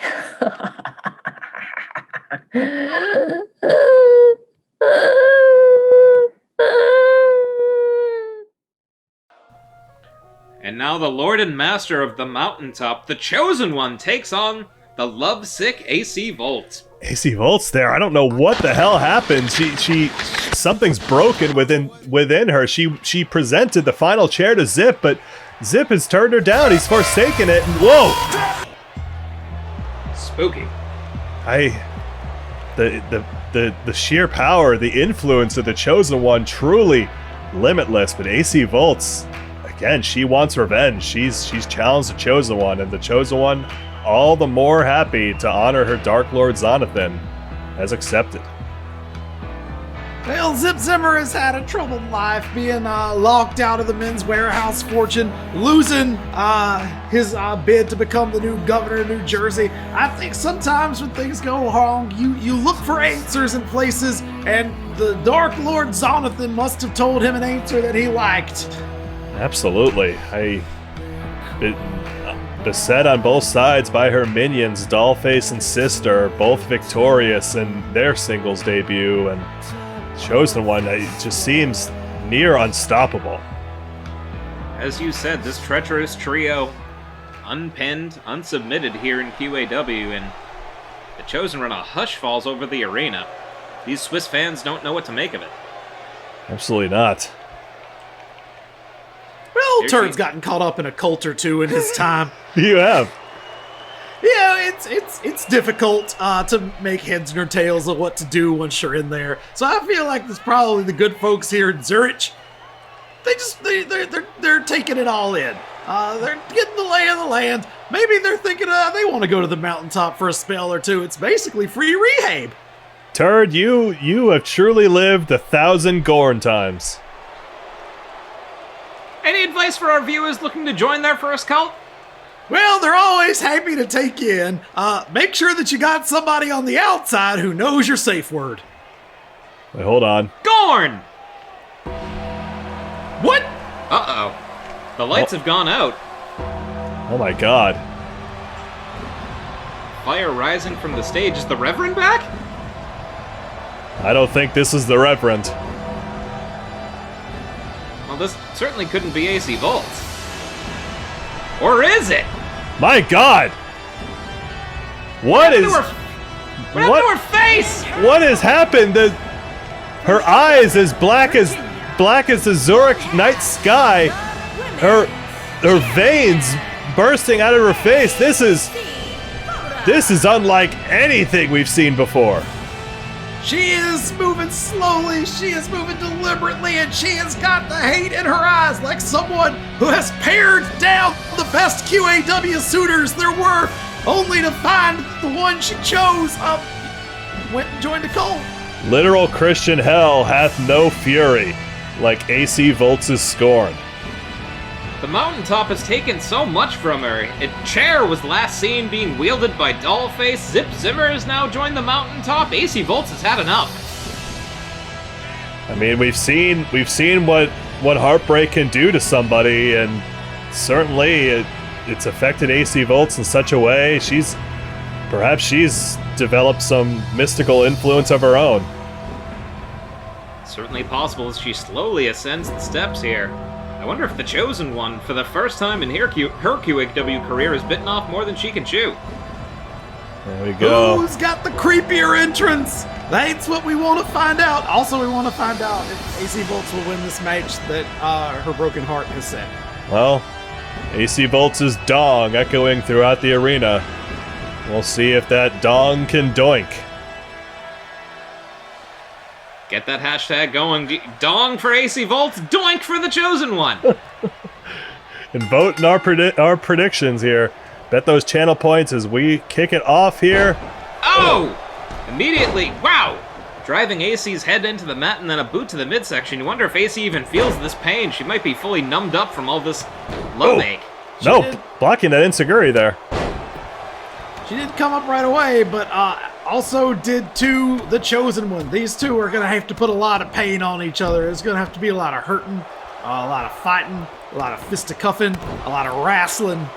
All those synonyms, and right, we the Chosen One's only competed in QAW once in her debut, and since then, Dollface and Sister have been carrying out her tasks, but still a relative unknown as far as style goes here. But AC Volts, a former dominant women's champion before the Slamazon, and with this new shade of her coming out, these are two unknowns. Whoa! Inside out looked like a Destino there, but turned AC Volts sideways and inside out. Now another neck crank. Dollface and Sister stoically watching from ringside as AC Volts tries to battle back against the Chosen One. Also of note here is that AC Volts is coming out to deliver this punishment herself, even though the Chosen One is flanked by her minions. She could have had the baby and her new suitor, Monster Darcy, come out. She could have brought out the generation. She's here on her own because this is her fight. That it is. She a love unrequited because of the Chosen One. One. Kick out at one. You might imagine it's too painful for Baby Powers to accompany her, because Baby Powers found love tonight and AC Volts lost everything. Yeah, who knows? We've seen the women's tag team champions evolve in their own personal ways. The queen, Baby Powers is now a queen. AC Volts now a dark avatar for former self. What does this mean for the future, folks? Make sure to tune in. We're taking a short break after tonight's show, but we'll be back in March for our weekly programming on Thursdays at 8 p.m. Pandemic. Sends her into the corner. Avalanche splash there from the Chosen One, and shoots the half. Looks like a cover. One. Kick out at one. And you gotta wonder, with all this love lost tonight by AC Volts, you wonder how Deton's feeling, finding out at last that AC Volt's not a pride of squirrels. If you make sure to send your consolations to Deton at tree number 8, Omaha, Nebraska. Hell, tree number 8's a good one. It's got some nuts in it. It's not very good for caping. Not at all. Is it good for sleeping, Turd? You are the expert. That's what I'm saying. You need not a nut-bearing tree if you're going to take a good nape in it, or if you're going to set up a good camp in it. Because the squirrels go up there, and they do not respect an 8 a.m. wake-up call. Certainly, and of course, folks, we appreciate a good nut. So head over to QAWmods@gmail.com if you want to send your images of doinking. Absolutely. Speaking of doink, speaking of nuts, congrats again to the Love Doctor for retaining his QAW Hardcore Championship. And AC Volt's following the Chosen One to the outside, drop kicking. Wait, Sister's thrown chair into the ring. She's taunting AC Volts. That is psychological warfare on a night of it. That's good. Oh! AC Volts has not noticed yet because she's got her hands full with the Chosen One.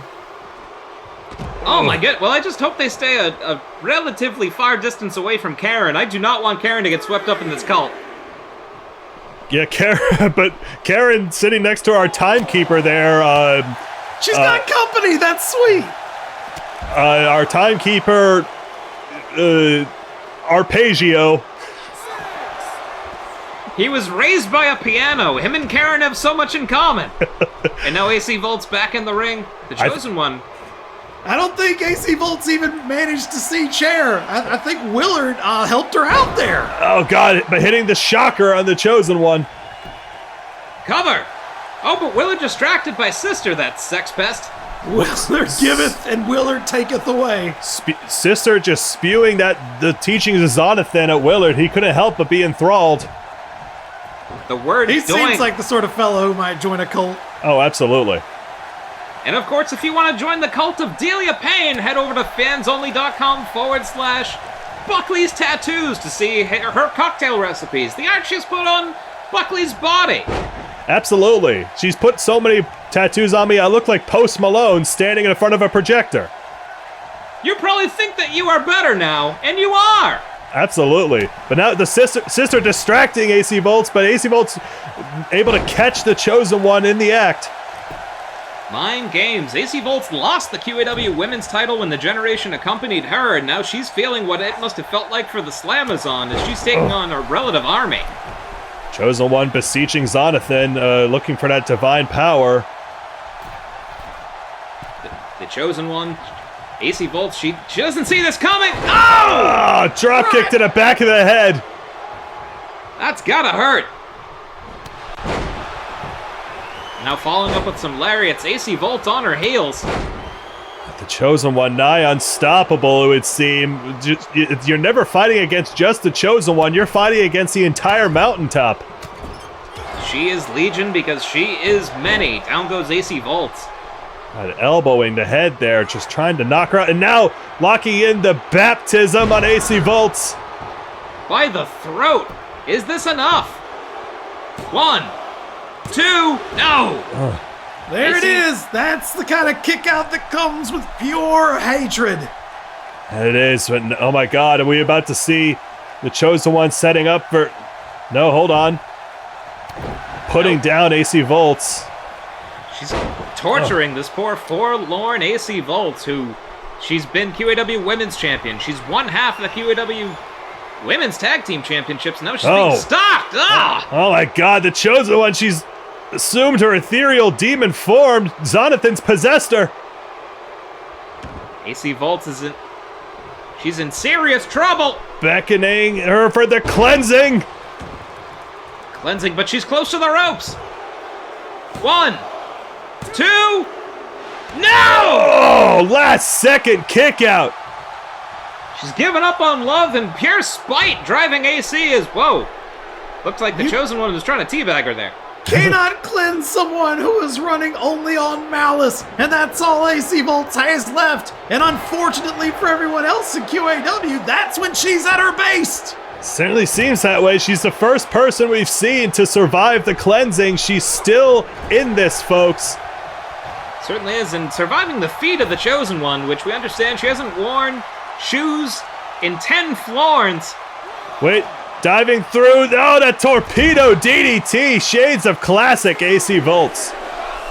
Is this the beginning of a rally? Is this crowd chants? This is awesome. We'll have to see. The Swiss are not neutral on this. They are firmly behind AC Volts. Chosen One eats a head scissors. You're right, Buckley. For the first time, our crowd has a firm favorite. That they do. Chosen One blocks that chop. But now trying to just, wear down AC. Dollface and Sister making their presence known. We're up to a 6. Dollface, get away from her! Dollface almost attacking AC, but Willard saw him. What a monstrous presence. Oh, float under neckbreaker. AC's not out of this yet. Cover! Willard not in position. 1, 2. Oh, that might have bought Chosen One enough time. Again, we're not seeing much high flying here from AC Volts. I think she's trying to play the long game, and now look at this, beseeching some power of her own. Could be looking to channel the love and support of suitors past, like Deton, like Boston's biggest bad boy, like PP. Now the Chosen One just relishing in the jeers from the crowd. They're not jeers, they're prayers to her. She does not need the love of the crowd, but maybe Lord Zonathan does. He seems very vain in that way. She does not need a microphone. Her voice is fucking powerful. That it is. Oh, flying head scissors. Who is going to come out on top of this one? Make it known in the chat. Dong for AC Volts, doink for the Chosen One. AC going up to the top here. Are we about to see a lightning strike? No, go for an elbow drop. Hits the Chosen One right in that black heart. She's down, but that is not all AC Volts wants to do, because this is not about a pinfall. This is about sweet, sweet revenge. Another shocker, double shocker. 3 fingers of vengeance, but Sister's on the mat. Sister again. Willard, come on. That sex pest wants a piece of her. And now he's trying to play it off like he didn't get seduced for a split second. Whoa! Float over DDT. God, AC Volts, like she's going for the knockout here. She keeps getting barricaded here, but she's trying to keep that momentum on her. The Chosen One trapped. Another DDT. God. As you said, Buckley. The demeanor may be darker, but those moves are AC Volts. When you get exhausted, your true self comes out. Sister seemingly adopting the transcendent power of the Chosen One here, able to distract AC for a second, but not long enough. Sends the Chosen One into the rope. Whoa! Oh! Super kick. Down goes the Chosen One. If she turns the lights out of the Chosen One, then Willard has to stop this. We'll see. Dirty foot to the midsection. Oh, missed a clubbering blow and then AC Volt. Whoa! Oh no, she went for a jumping enziguri there, but unfortunately missed, with the Chosen One still out on her feet. Springboard enziguri does not find purchase. Sends her into the corner. Wow! Running elevated knee strike into a bulldog. This could be AC's moment. She's taking it in. She's thinking about everything that's been taken from her. Love, happiness. She's had a hard road back to get to where she is. She spiraled after losing that women's championship to the Slamazon, and finally, when she had a chance to make everything right, to get to a position she was happy with, the Chosen One took that from her. You wonder if the words of Steve Delfino rattling around inside her head, "Are you a man?"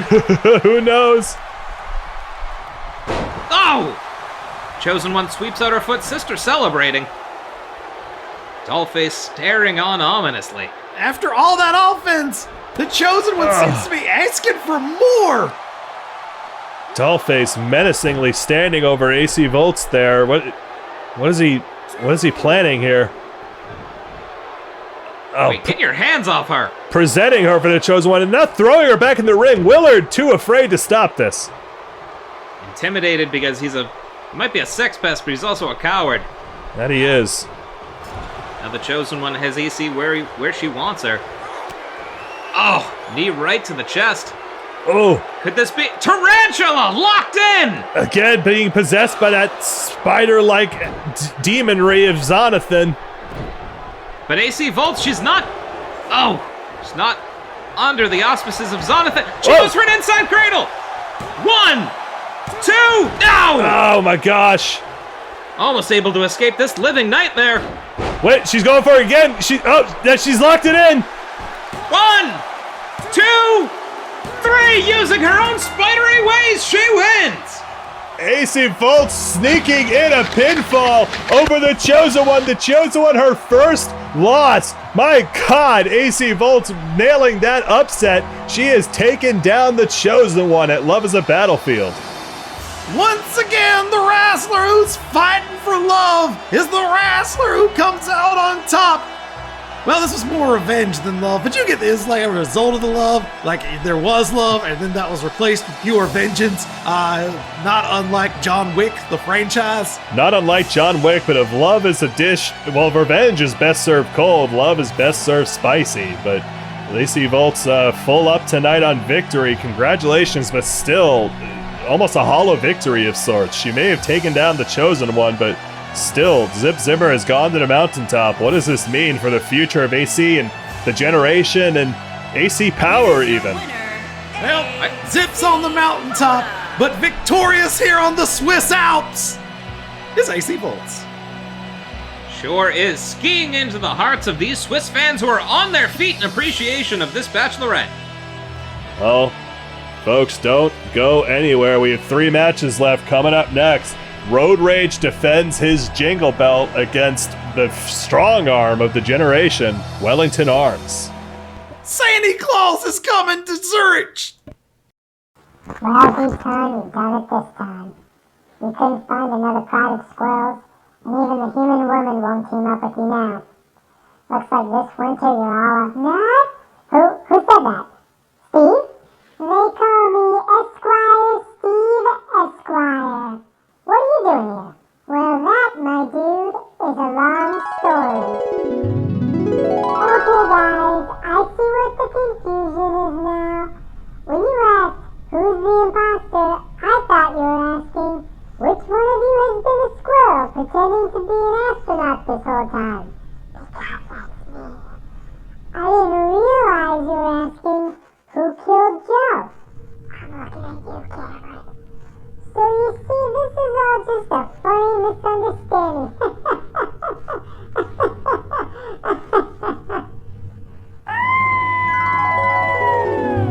Don't have a spaceship for being a squirrel? Yeah, people are the worst. No, dude, I'm the worst. I'm sorry we launched into space. We were angry at the time, and we didn't understand how these QAW folks can get into your head and make you do crazy things. But we get it all too well now. Squirrels? Squirrels, my dude. Let's go home. Oh, let's take the plane. Seems unnecessary, but okay. You're gonna make it after all.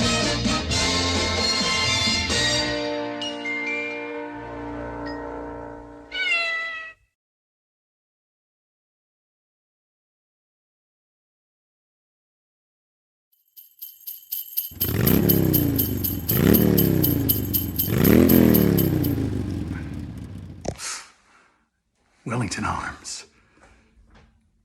You know, we're not so different, you and I. We both know how to fight. We both understand the value of having a crew to back you up. We're both former QAW champions.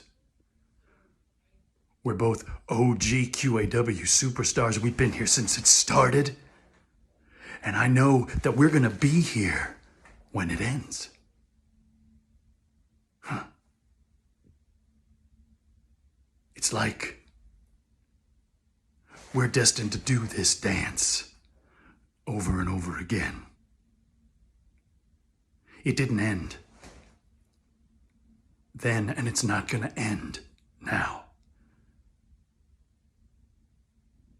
It's time to stop playing games, Wellington Arms. You see, you hide behind your bionic implants. I hide behind a wool knit cap. I hide behind a leather jacket and a pair of sunglasses and a voice. I hide behind all of those things. So Wellington Arms, tonight, love is a battlefield for the jingle belt.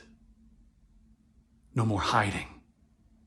No more standing behind the things that we want people to see and just be ourselves. I'll see you in the ring. May the best man win.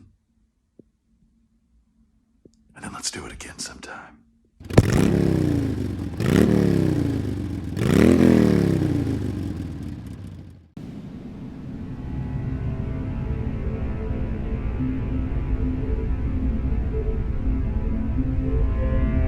Road rage. We're not so different, you and I. In many ways, I am you, and you are me. We share a similar love.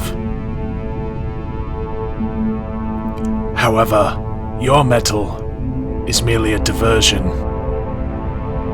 Something to sport around. Riding, wasting your time, chasing nothing. I've put mine to its ultimate purpose. The greatest in strength, precision, efficiency. And after I put you down, I'll show you and the rest of QAW that this is only the beginning. Great things await us in Quarantine Action Wrestling. And after tonight, you'll see.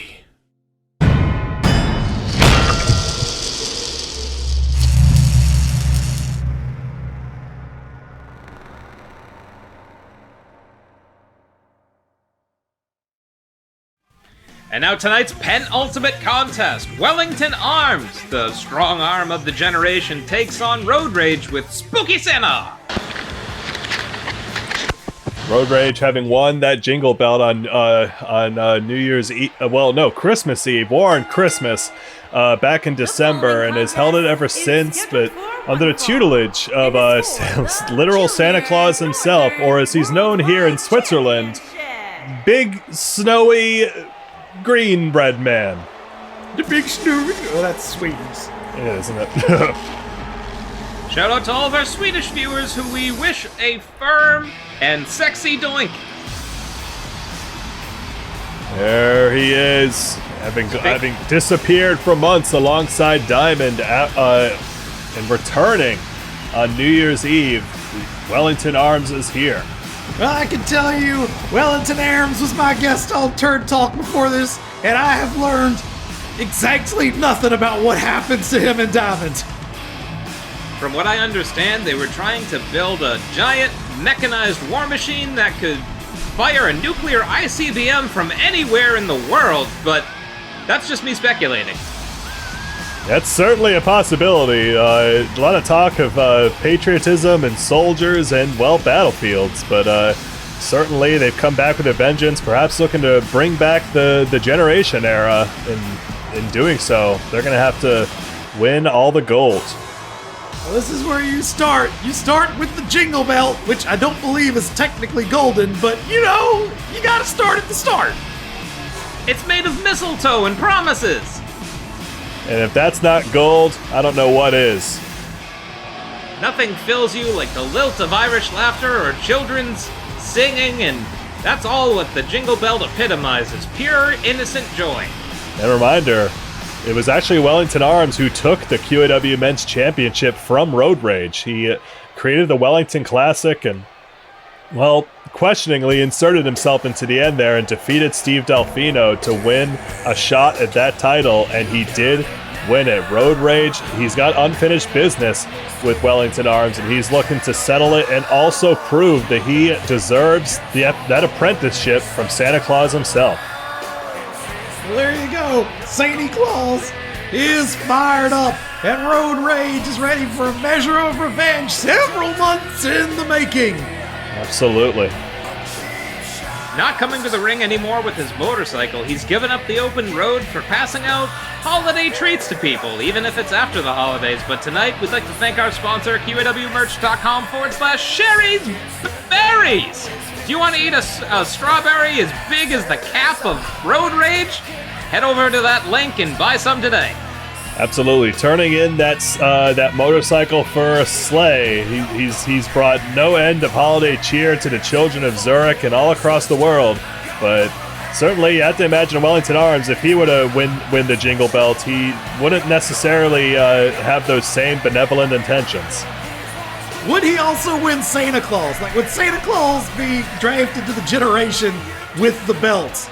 Who knows? I suppose that's up to Santa Claus himself, but here it is. That's what's on the line, folks. That Jingle Belt. Loud the holly! Here we go. Oh, Karen. Jingle Jolly!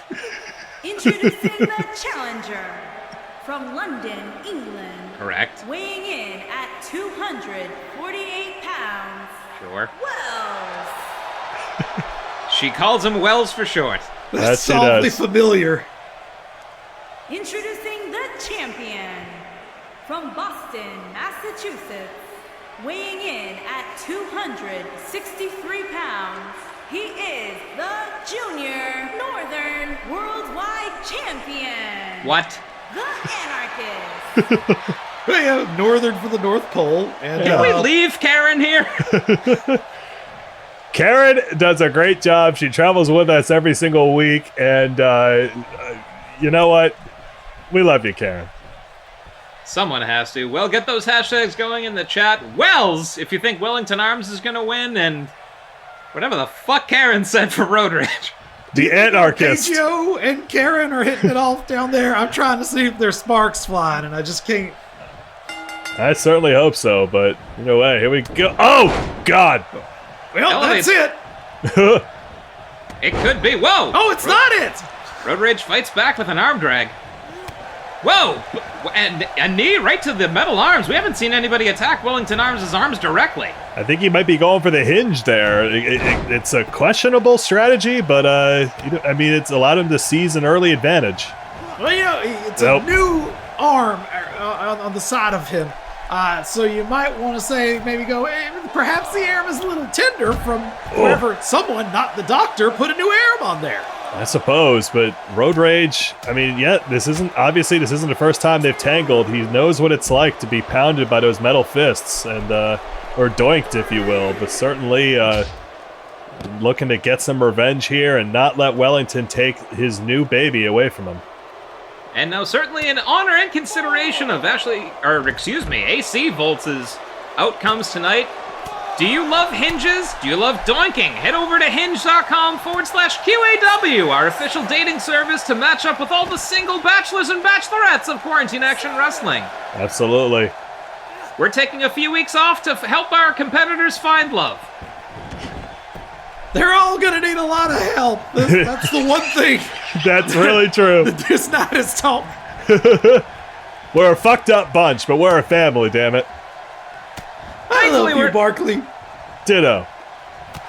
I'm fond of both of you. As this match continues, now a right hand to Road Rage, followed up with another left hand. Ugh. God. He's playing the hits on Mike Carr's face. That he is. I don't know if Road Rage is, again, how I was talking earlier, I mean, he knows what it's like to get hit by those metal fists, but doesn't make it any easier. Well, there's twice as many of them as there were the last time these two fought off. So, you know, if he's prepped to duck the left one, the right one's right there. Oh, God, a choke slam there from Wellington. 1, 2, no! Ooh. The Jingle Belt champion holds on to that title for a little longer, but Road Rage might be running out of gas here. Oh, there we go. Winding up for the pitch. Oh, no! Road Rage caught it! Amazing! Able to stop it with his bare hands. But he's not a bear, he's Road Rage. And I got an Uncle Bear. Do you? Yeah. His whole thing, as it turns out, he was a relative instead of just a guy that had a... 2. Cute honorific. Good anecdote, Turd. Well, if you want to hibernate with Turd's bear uncle, head over to hinge.com/QAW. He's one of the newest members. We'll have to find Delia Payne for it. She's quite taken with Uncle Bear. I don't know. And then you'll have to fight Willard, because Willard's quite taken with Delia. Just no. Oh! There's no end to our love triangles. We pretty much only date within the workplace. Personally, I'm going to sign up for it. I hope Sex Trap is on there. I got some news for you, Buckley. Anyways, Wellington, go for a big splash there, but Road Rage gets the knees up, reversing all the damage to that fleshy stomach of Wellington. You gotta target the weak points of Wellington as he's just pouring it on with those bionic arms. Wellington Arms is like a boss in a video game. Those glaring weak points. Now another choke slam on Road Rage. King Hippo never delivered this much damage. 1, 2, again. If you subscribe to the premium version of hinge.com/QAW, you can date King Hippo. You sure can, but now, oh God, is he going to hit it this time? Winding up for the pitch again.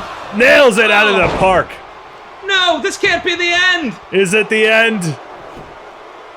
1, 2, 3. Wellington Arms has stolen the jingle belt. Wellington Arms is the new avatar of Christmas. It's a silent night here, folks. Christmas, it's always depressing after Christmas, and now it's even more so. Wellington Arms, your new Jingle Belt, Jingle Jolly champion. Santa Claus is heartbroken on the outside. What does this mean for the Generations planes? What is their secret technical advantage to having a holiday-themed belt? Does this mean that the automaton that they've probably been building runs on Christmas cheer?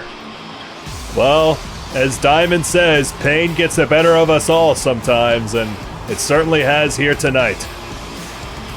My car is gonna hit the open road once again, and a huge thank you to Santa Claus for building up the confidence and the joy of our QAW viewers, and we wish him the best on his return to the North Pole, which is kind of close to Switzerland. Absolutely. We've already spent many florins on this journey, and he has a couple goons left in him, and perhaps it's back to the drawing board. But there we go. Wellington Arms, get out of that mistletoe, folks. Wellington Arms, your Jingle Belt champion. But coming up right after this, the QAW Women's title is on the line. Slamazon defends against Swole Brittles. I love uterus.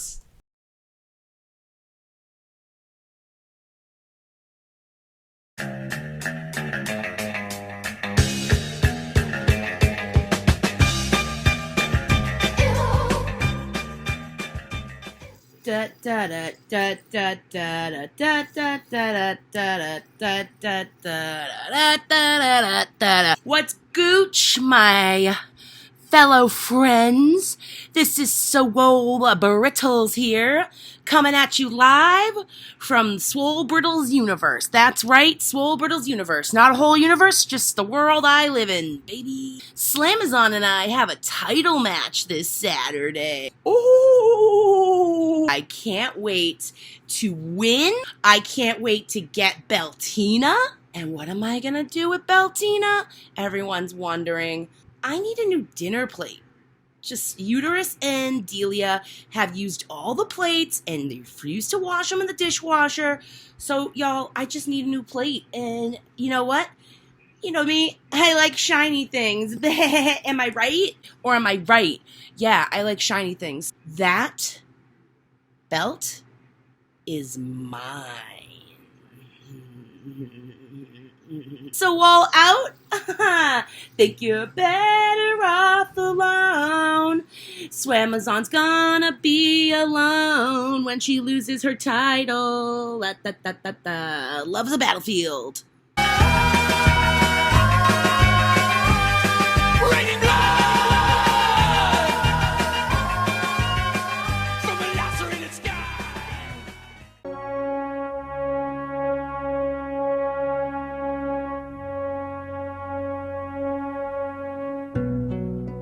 This isn't easy, my heart's in pain as I try to accept that it's so real, that I might lose you now after all that I've won. The monster belt was a great big mistake, and I know it right now.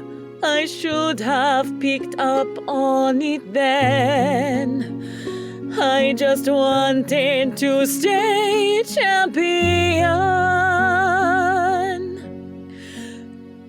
Don't cry for me, my Bettina. The truth is I'll never leave you. All through this fighting, this raw existence, we'll be together, even if distant. And as for the Hellraision, and as for Diamond David Thomas, I never invited them in. Though it seemed to my fans I was becoming a heel, they are just cheaters. They are not the big winners they promised to be. The answer was here all the time. I love you and hope you love me. Don't cry for me, my Bettina. The truth is I'll never leave you. All through this fighting, this raw existence, we'll be together, even if distant. Have I said too much? There's nothing more I can think of to say to you. I never thought I'd find a love at QAW.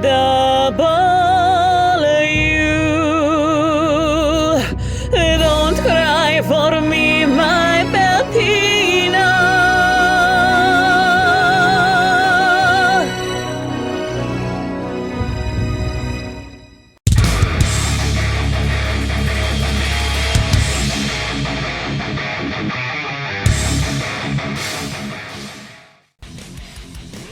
The mayhem carries on with the QAW Women's Championship on the line. Swole Brittles with the uterus internalized against the deflated Slamazon.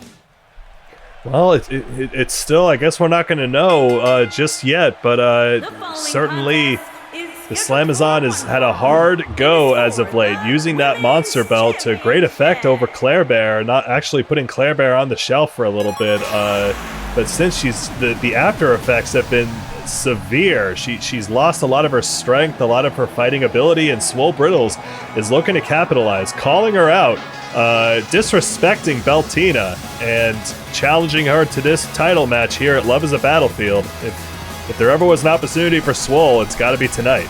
The Slamazon has lost a lot, that is true, but hey, she lost her moral compass because there has been no bigger critic of the generation than the Slamazon, and will she have accepted Diamond's offer of help or no? We'll see. If she did, we know her tag team partner, the other half of the Valkyrie's Deadlift, has been very disapproving of the Slamazon's new attitude, but certainly, who knows? It wouldn't be the first time this audience has been betrayed tonight. Deadlift even seeking to beat some sense into the Slamazon in the New Jersey Chocolate free-for-all that we saw earlier this week during the pandemic. You wonder what's going to get through to the Slamazon. We'll see. But Could it be the generation? Could it be? Certainly, Swole Brittles, she's been overdue for a title shot for a long time, proving herself time and time again. We'll have to see if she'll be able to take down the most dominant champion that Quarantine Action Wrestling's ever had.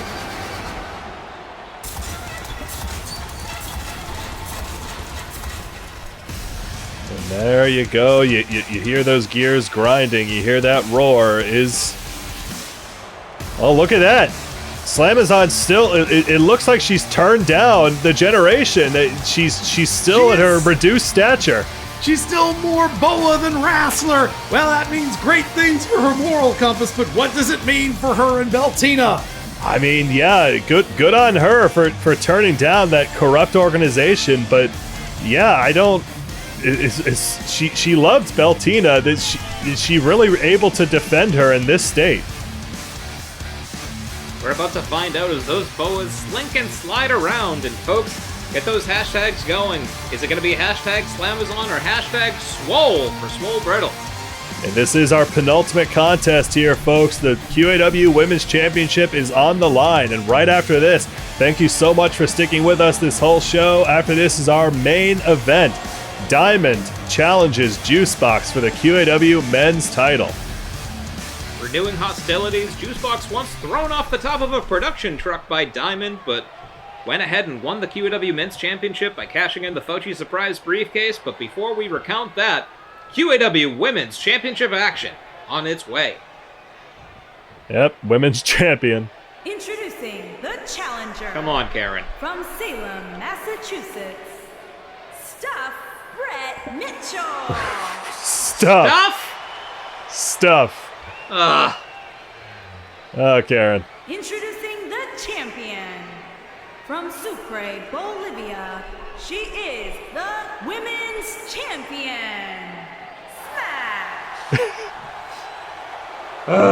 Good old smash. I don't think Slamazon will be able to smash quite like she used to. She's still the women's champion though, and I applaud her decision. She's looking to defend the belt on her own accord, but unfortunately in this state, Swole Brittle's the clear athletic size strength advantage here. It's an uphill battle for the Slamazon, that's for sure. Swole Brittles, or Stuff as she was just called, squaring off with the Slamazon. Who's gonna smash who? Stuff and smash, let's get to it! Whoa! Rebound shoulder charge there, Swole Brittles. Oh, eats a left hand to the face, and a drop kick. Okay, Slamazon, she's proving she may not have the stature that she once had, but she's still the Slamazon. She is still that powerful women's champion we've had for months here, but already. We did see against Cold Hard Cation that she's still a tough beat, but Cold Hard Cation did get that win. She did, and Slamazon was pinned on Thursday in that women's free-for-all by her former women's title contender, Big Mama Dawn. Slamazon, we'll have to see what happens here. Sent careening backwards from the top rope there. Swole Brittle's looking to take full advantage, and back body drop the Slamazon, though she be a bit more diminutive than we're used to seeing her, is no less vicious.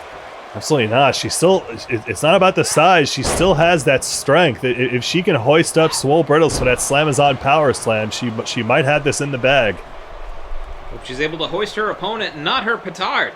Absolutely. If she's hoisted by her own petard, then she'll be done. Gets hoisted over the top rope there. Swole Brittles pouring it on. And already we're flying out of Zurich and we're taking a flight to Slap City. Right double punch titty. Cover. 1, 2. Not Kick enough. out at 2. Slap City only 300 florins away from tonight's arena. Absolutely. Wait, now Swole, she wants to put an end to this early. She's seizing the opportunity. Is she going to bring her up? Good dramatic pause there. I thought you meant she was having a seizure. No, Slamazon manages to punch out here, not going into that supernova just yet. Wrench in the neck there. Which, of course, is what you do to someone who is smaller than you. You try to wrench the neck of someone bigger than you. You're like, look at all this snake. Where do I even get started? Where do you? Truly, Turd is a mechanic of the human anatomy. When you were in All Mechanics Wrestling, Turd, did you ever get intimidated by all the oil around the ring? Well, All Mechanics Wrestling was something else. You might recognize TV and D there. He used to wrestle under a different name. But he would also get all kinds of oils all over the place before he settled on his favorite. It was a real time experimentation for us all. Yeah, I think it was Mechanica D, wasn't it? He's got a very pattern. And he does. Now, Swole, getting the crowd behind her. Swole! Big devastating elbow drop. Man, that elbow drop was historical, but Slamazon still, look at that, still managing to muscle her down, and okay, little showboating, but that didn't seem to have the effect it once did.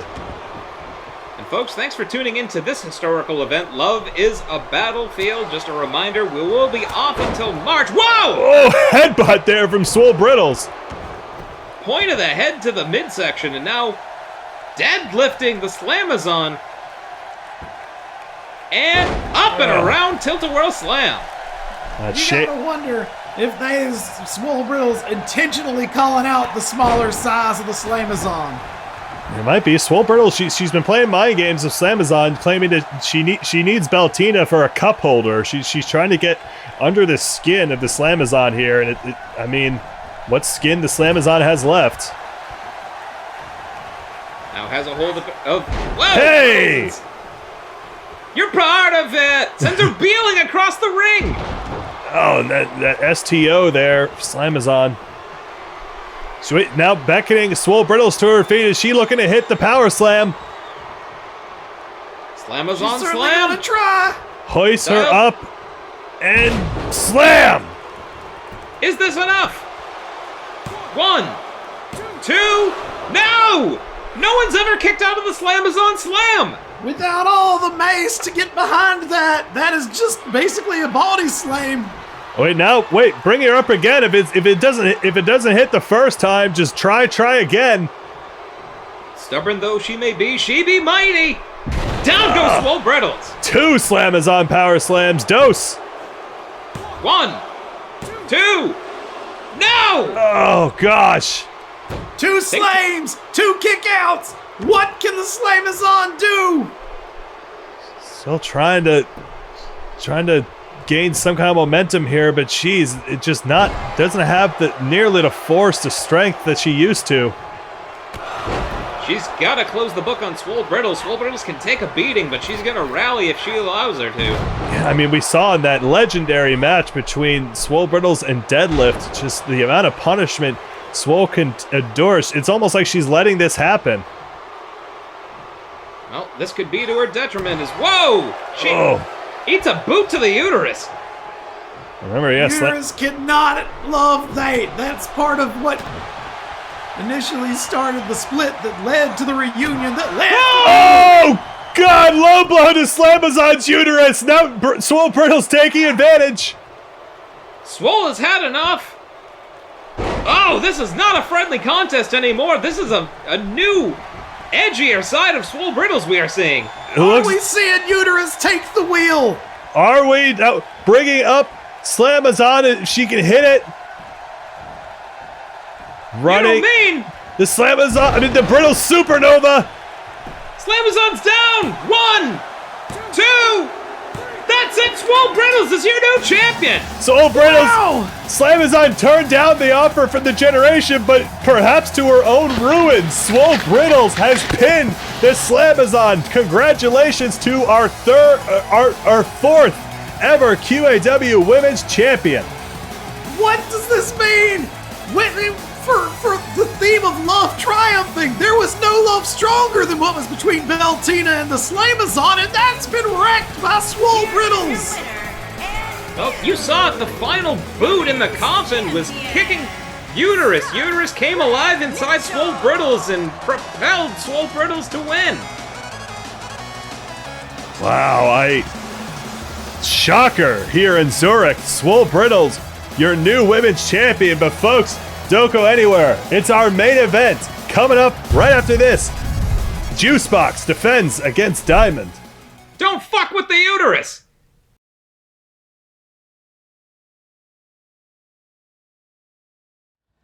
All right, Diamond. Let's do this. You, me, center of the ring, no frills, no jokes, no songs, just a couple men tearing each other apart. And I'll tell you what, I'm confident. What? I'm not hiding. Okay? You tried to stop me many times, but you couldn't. You tried to attack me backstage. I remained confident. I want to handyman these hinges.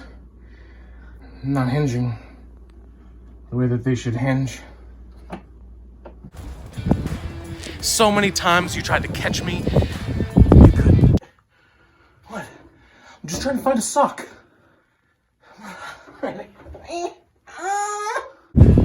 You tried to throw me off of a box truck, sent me to the hospital. I remained confident. It's like dinosaurs. If I don't move, they can't see me. I never hid from you. Oh, it's windy.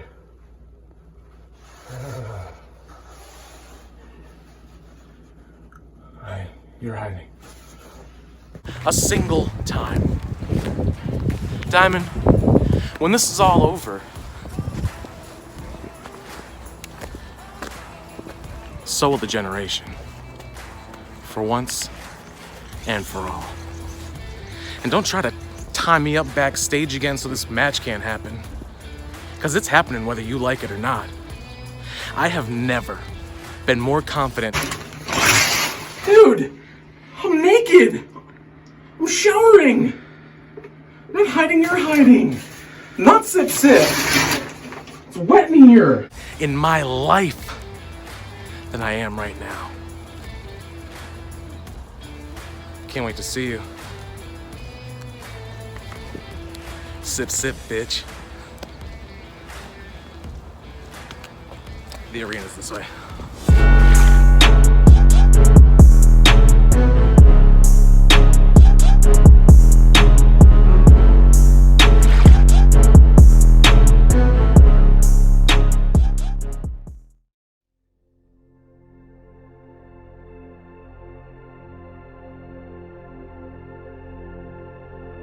Something is coming.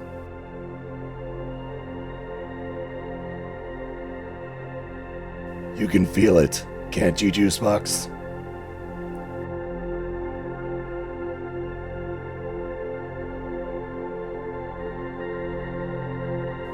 That we are creeping toward the edge, and there will be a reckoning.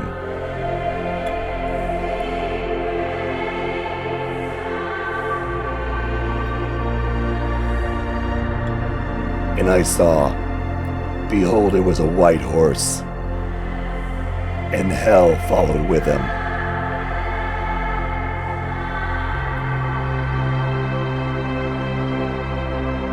The world is called for dirty work, and I have answered.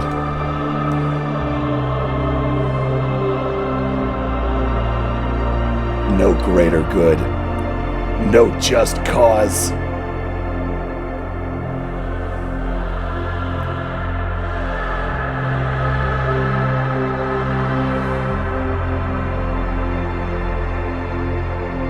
You've sent me to hell, Juicebox. But I am already a demon.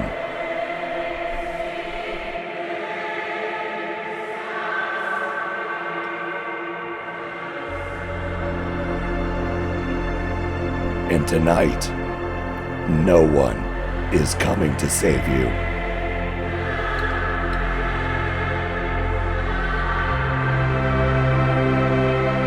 Tonight, I will let you burn. This is my will. This is your punishment.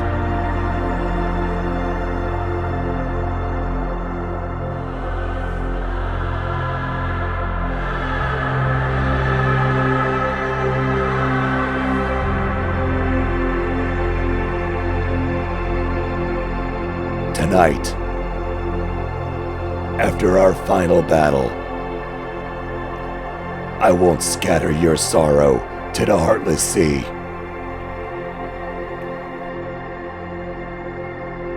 And you will try to forget, but I will always be with you.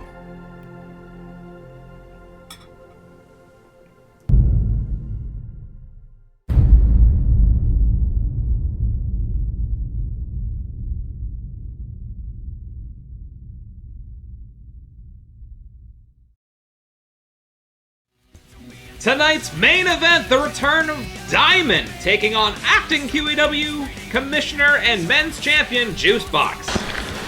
Perhaps the longest standing, most intense rivalry that either of these men have been a part of. The hatred between these two, the betrayal felt, the sheer animosity between Juicebox and Diamond is coming to a head. Diamond is looking to take away the men's championship from Juicebox. Well, I had a chance to talk to Diamond on Turd Talk before this. I had a chance to ask him, and I can tell you that I have learned still nothing. Just looking from that eye patch, Diamond fancies himself some kind of big boss, but what is Juicebox gonna have in response? He's been on the run for weeks, but now he has to face the man that he may fear the most. He can't run anymore. We're here in Zurich. It's love as a battlefield. Diamond has made his intentions clear. He wishes to remove Juicebox. Hey, Buckley! Yeah. What do you call a man with plaster skin? What? Pliskin! Okay. Diamond continues to stalk his way to the ring, surrounded by Swedish flames which burn a little bit differently. They certainly do. From Swedish volcano Skornengorn. It's truly intense, and perhaps almost as intense as Diamond himself. But again, this has been months in the making, folks. Diamond disappeared after losing to Juicebox at Labor Pains, and Juicebox ever since went on to win the men's championship after cashing in the Fauci surprise, taking it from Tommy Jr. And ever since Diamond has returned, he's dismantled the governor, and now he's looking to do the same to the Juicebox. Yeah, the Juicebox has been on the run, and the Juicebox has been taunting Diamond. But here it is. There is no more running. There is no more taunting. There is only one thing, and that is wrestling. Absolutely. And that is the QAW Men's Championship, that prestigious head title that's been held by vicious competitors, strong-willed competitors like Lloyd's Legacy Sharp, Wellington Arms, Tommy Jr., and of course, Road Rage, who we saw unfortunately losing the Jingle Belt to Wellington Arms. The generation is up to up. And actually, well, there it is. Juicebox, the people's champion. He may have been the unofficial QAW commissioner, but he's certainly been the commissioner in the people's hearts. Here he is. He's in Zurich. Juicebox. Do they drink the Juiceboxes here in Switzerland? I don't know. Do they love the Juicebox here in Switzerland? Yes! Well, I'm pulling for Juicebox. He got me a bigger announce booth. Or I should say he got us a bigger announce booth, Buckley. I love you. I love you too, Mike, and I love you, Turd. Thank you, everybody. Both of y'all. Thank you, everybody, for tuning in to Love is a Battlefield, our QAW season finale. Again, we'll be taking a short hiatus, but we will be back in March. Make sure to follow 2MB Studios and Quarantine Action Wrestling on Instagram. Like and subscribe to 2MB Studios on Twitch right here, and make sure to tune into their content 7 nights a week. Great stuff. And certainly great stuff from Juicebox as he's looking as confident as ever.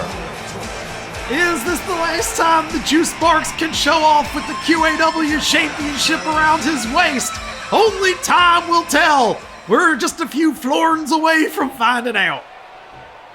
Certainly are. Karen, you got one more shot to get it right. That's what's on the line. Karen getting it right? Yep. Well, the belt. Oh. Introducing the challenger from Richmond, Virginia. Got one name. Weighing in at 270 pounds. Come on. Diamond. There it is! Karen sticks the landing. Nice job, Karen. Who signs the checks around here? Oh, fuck. Uh-oh. From another time. Really? Weighing in at 245 pounds. He is the men's champion. Correct. Jushin Boy.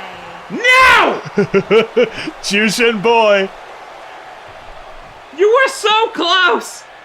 Well, Karen's had a long night. This show has gone on for over 17 florins and 16 goons, but either way, Willard holding that unobtainium belt and showing it to showing it to the challenger, hoisting it up. It's our main event here, folks. Get it going in the chat. Who is going to win this? Hashtag Diamond or hashtag Sip Sip? Let's see those juice boxes. Let's see those diamonds. Here we go. It's wrestling time! Misses a double throat chop. Diamond now has juice box. Oh, suckers him into a back elbow and follows up with a boot to the back of the head. Just immediately. Back body drop.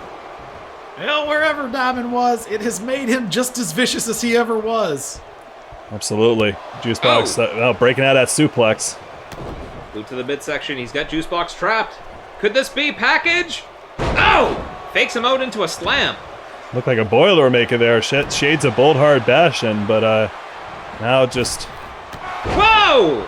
Like a running knee trembler, a la Kung Fu Zombie, who's now just Kung Fu Bruno again. No. Oh no! Oh god, juice box busted open. 1. Kick out at 1. The juice is loose! Already. It's everywhere. No. Enough of this. Oh my god, Diamond, is he gonna remove the... Oh my god! Now die. Holy Tahoe!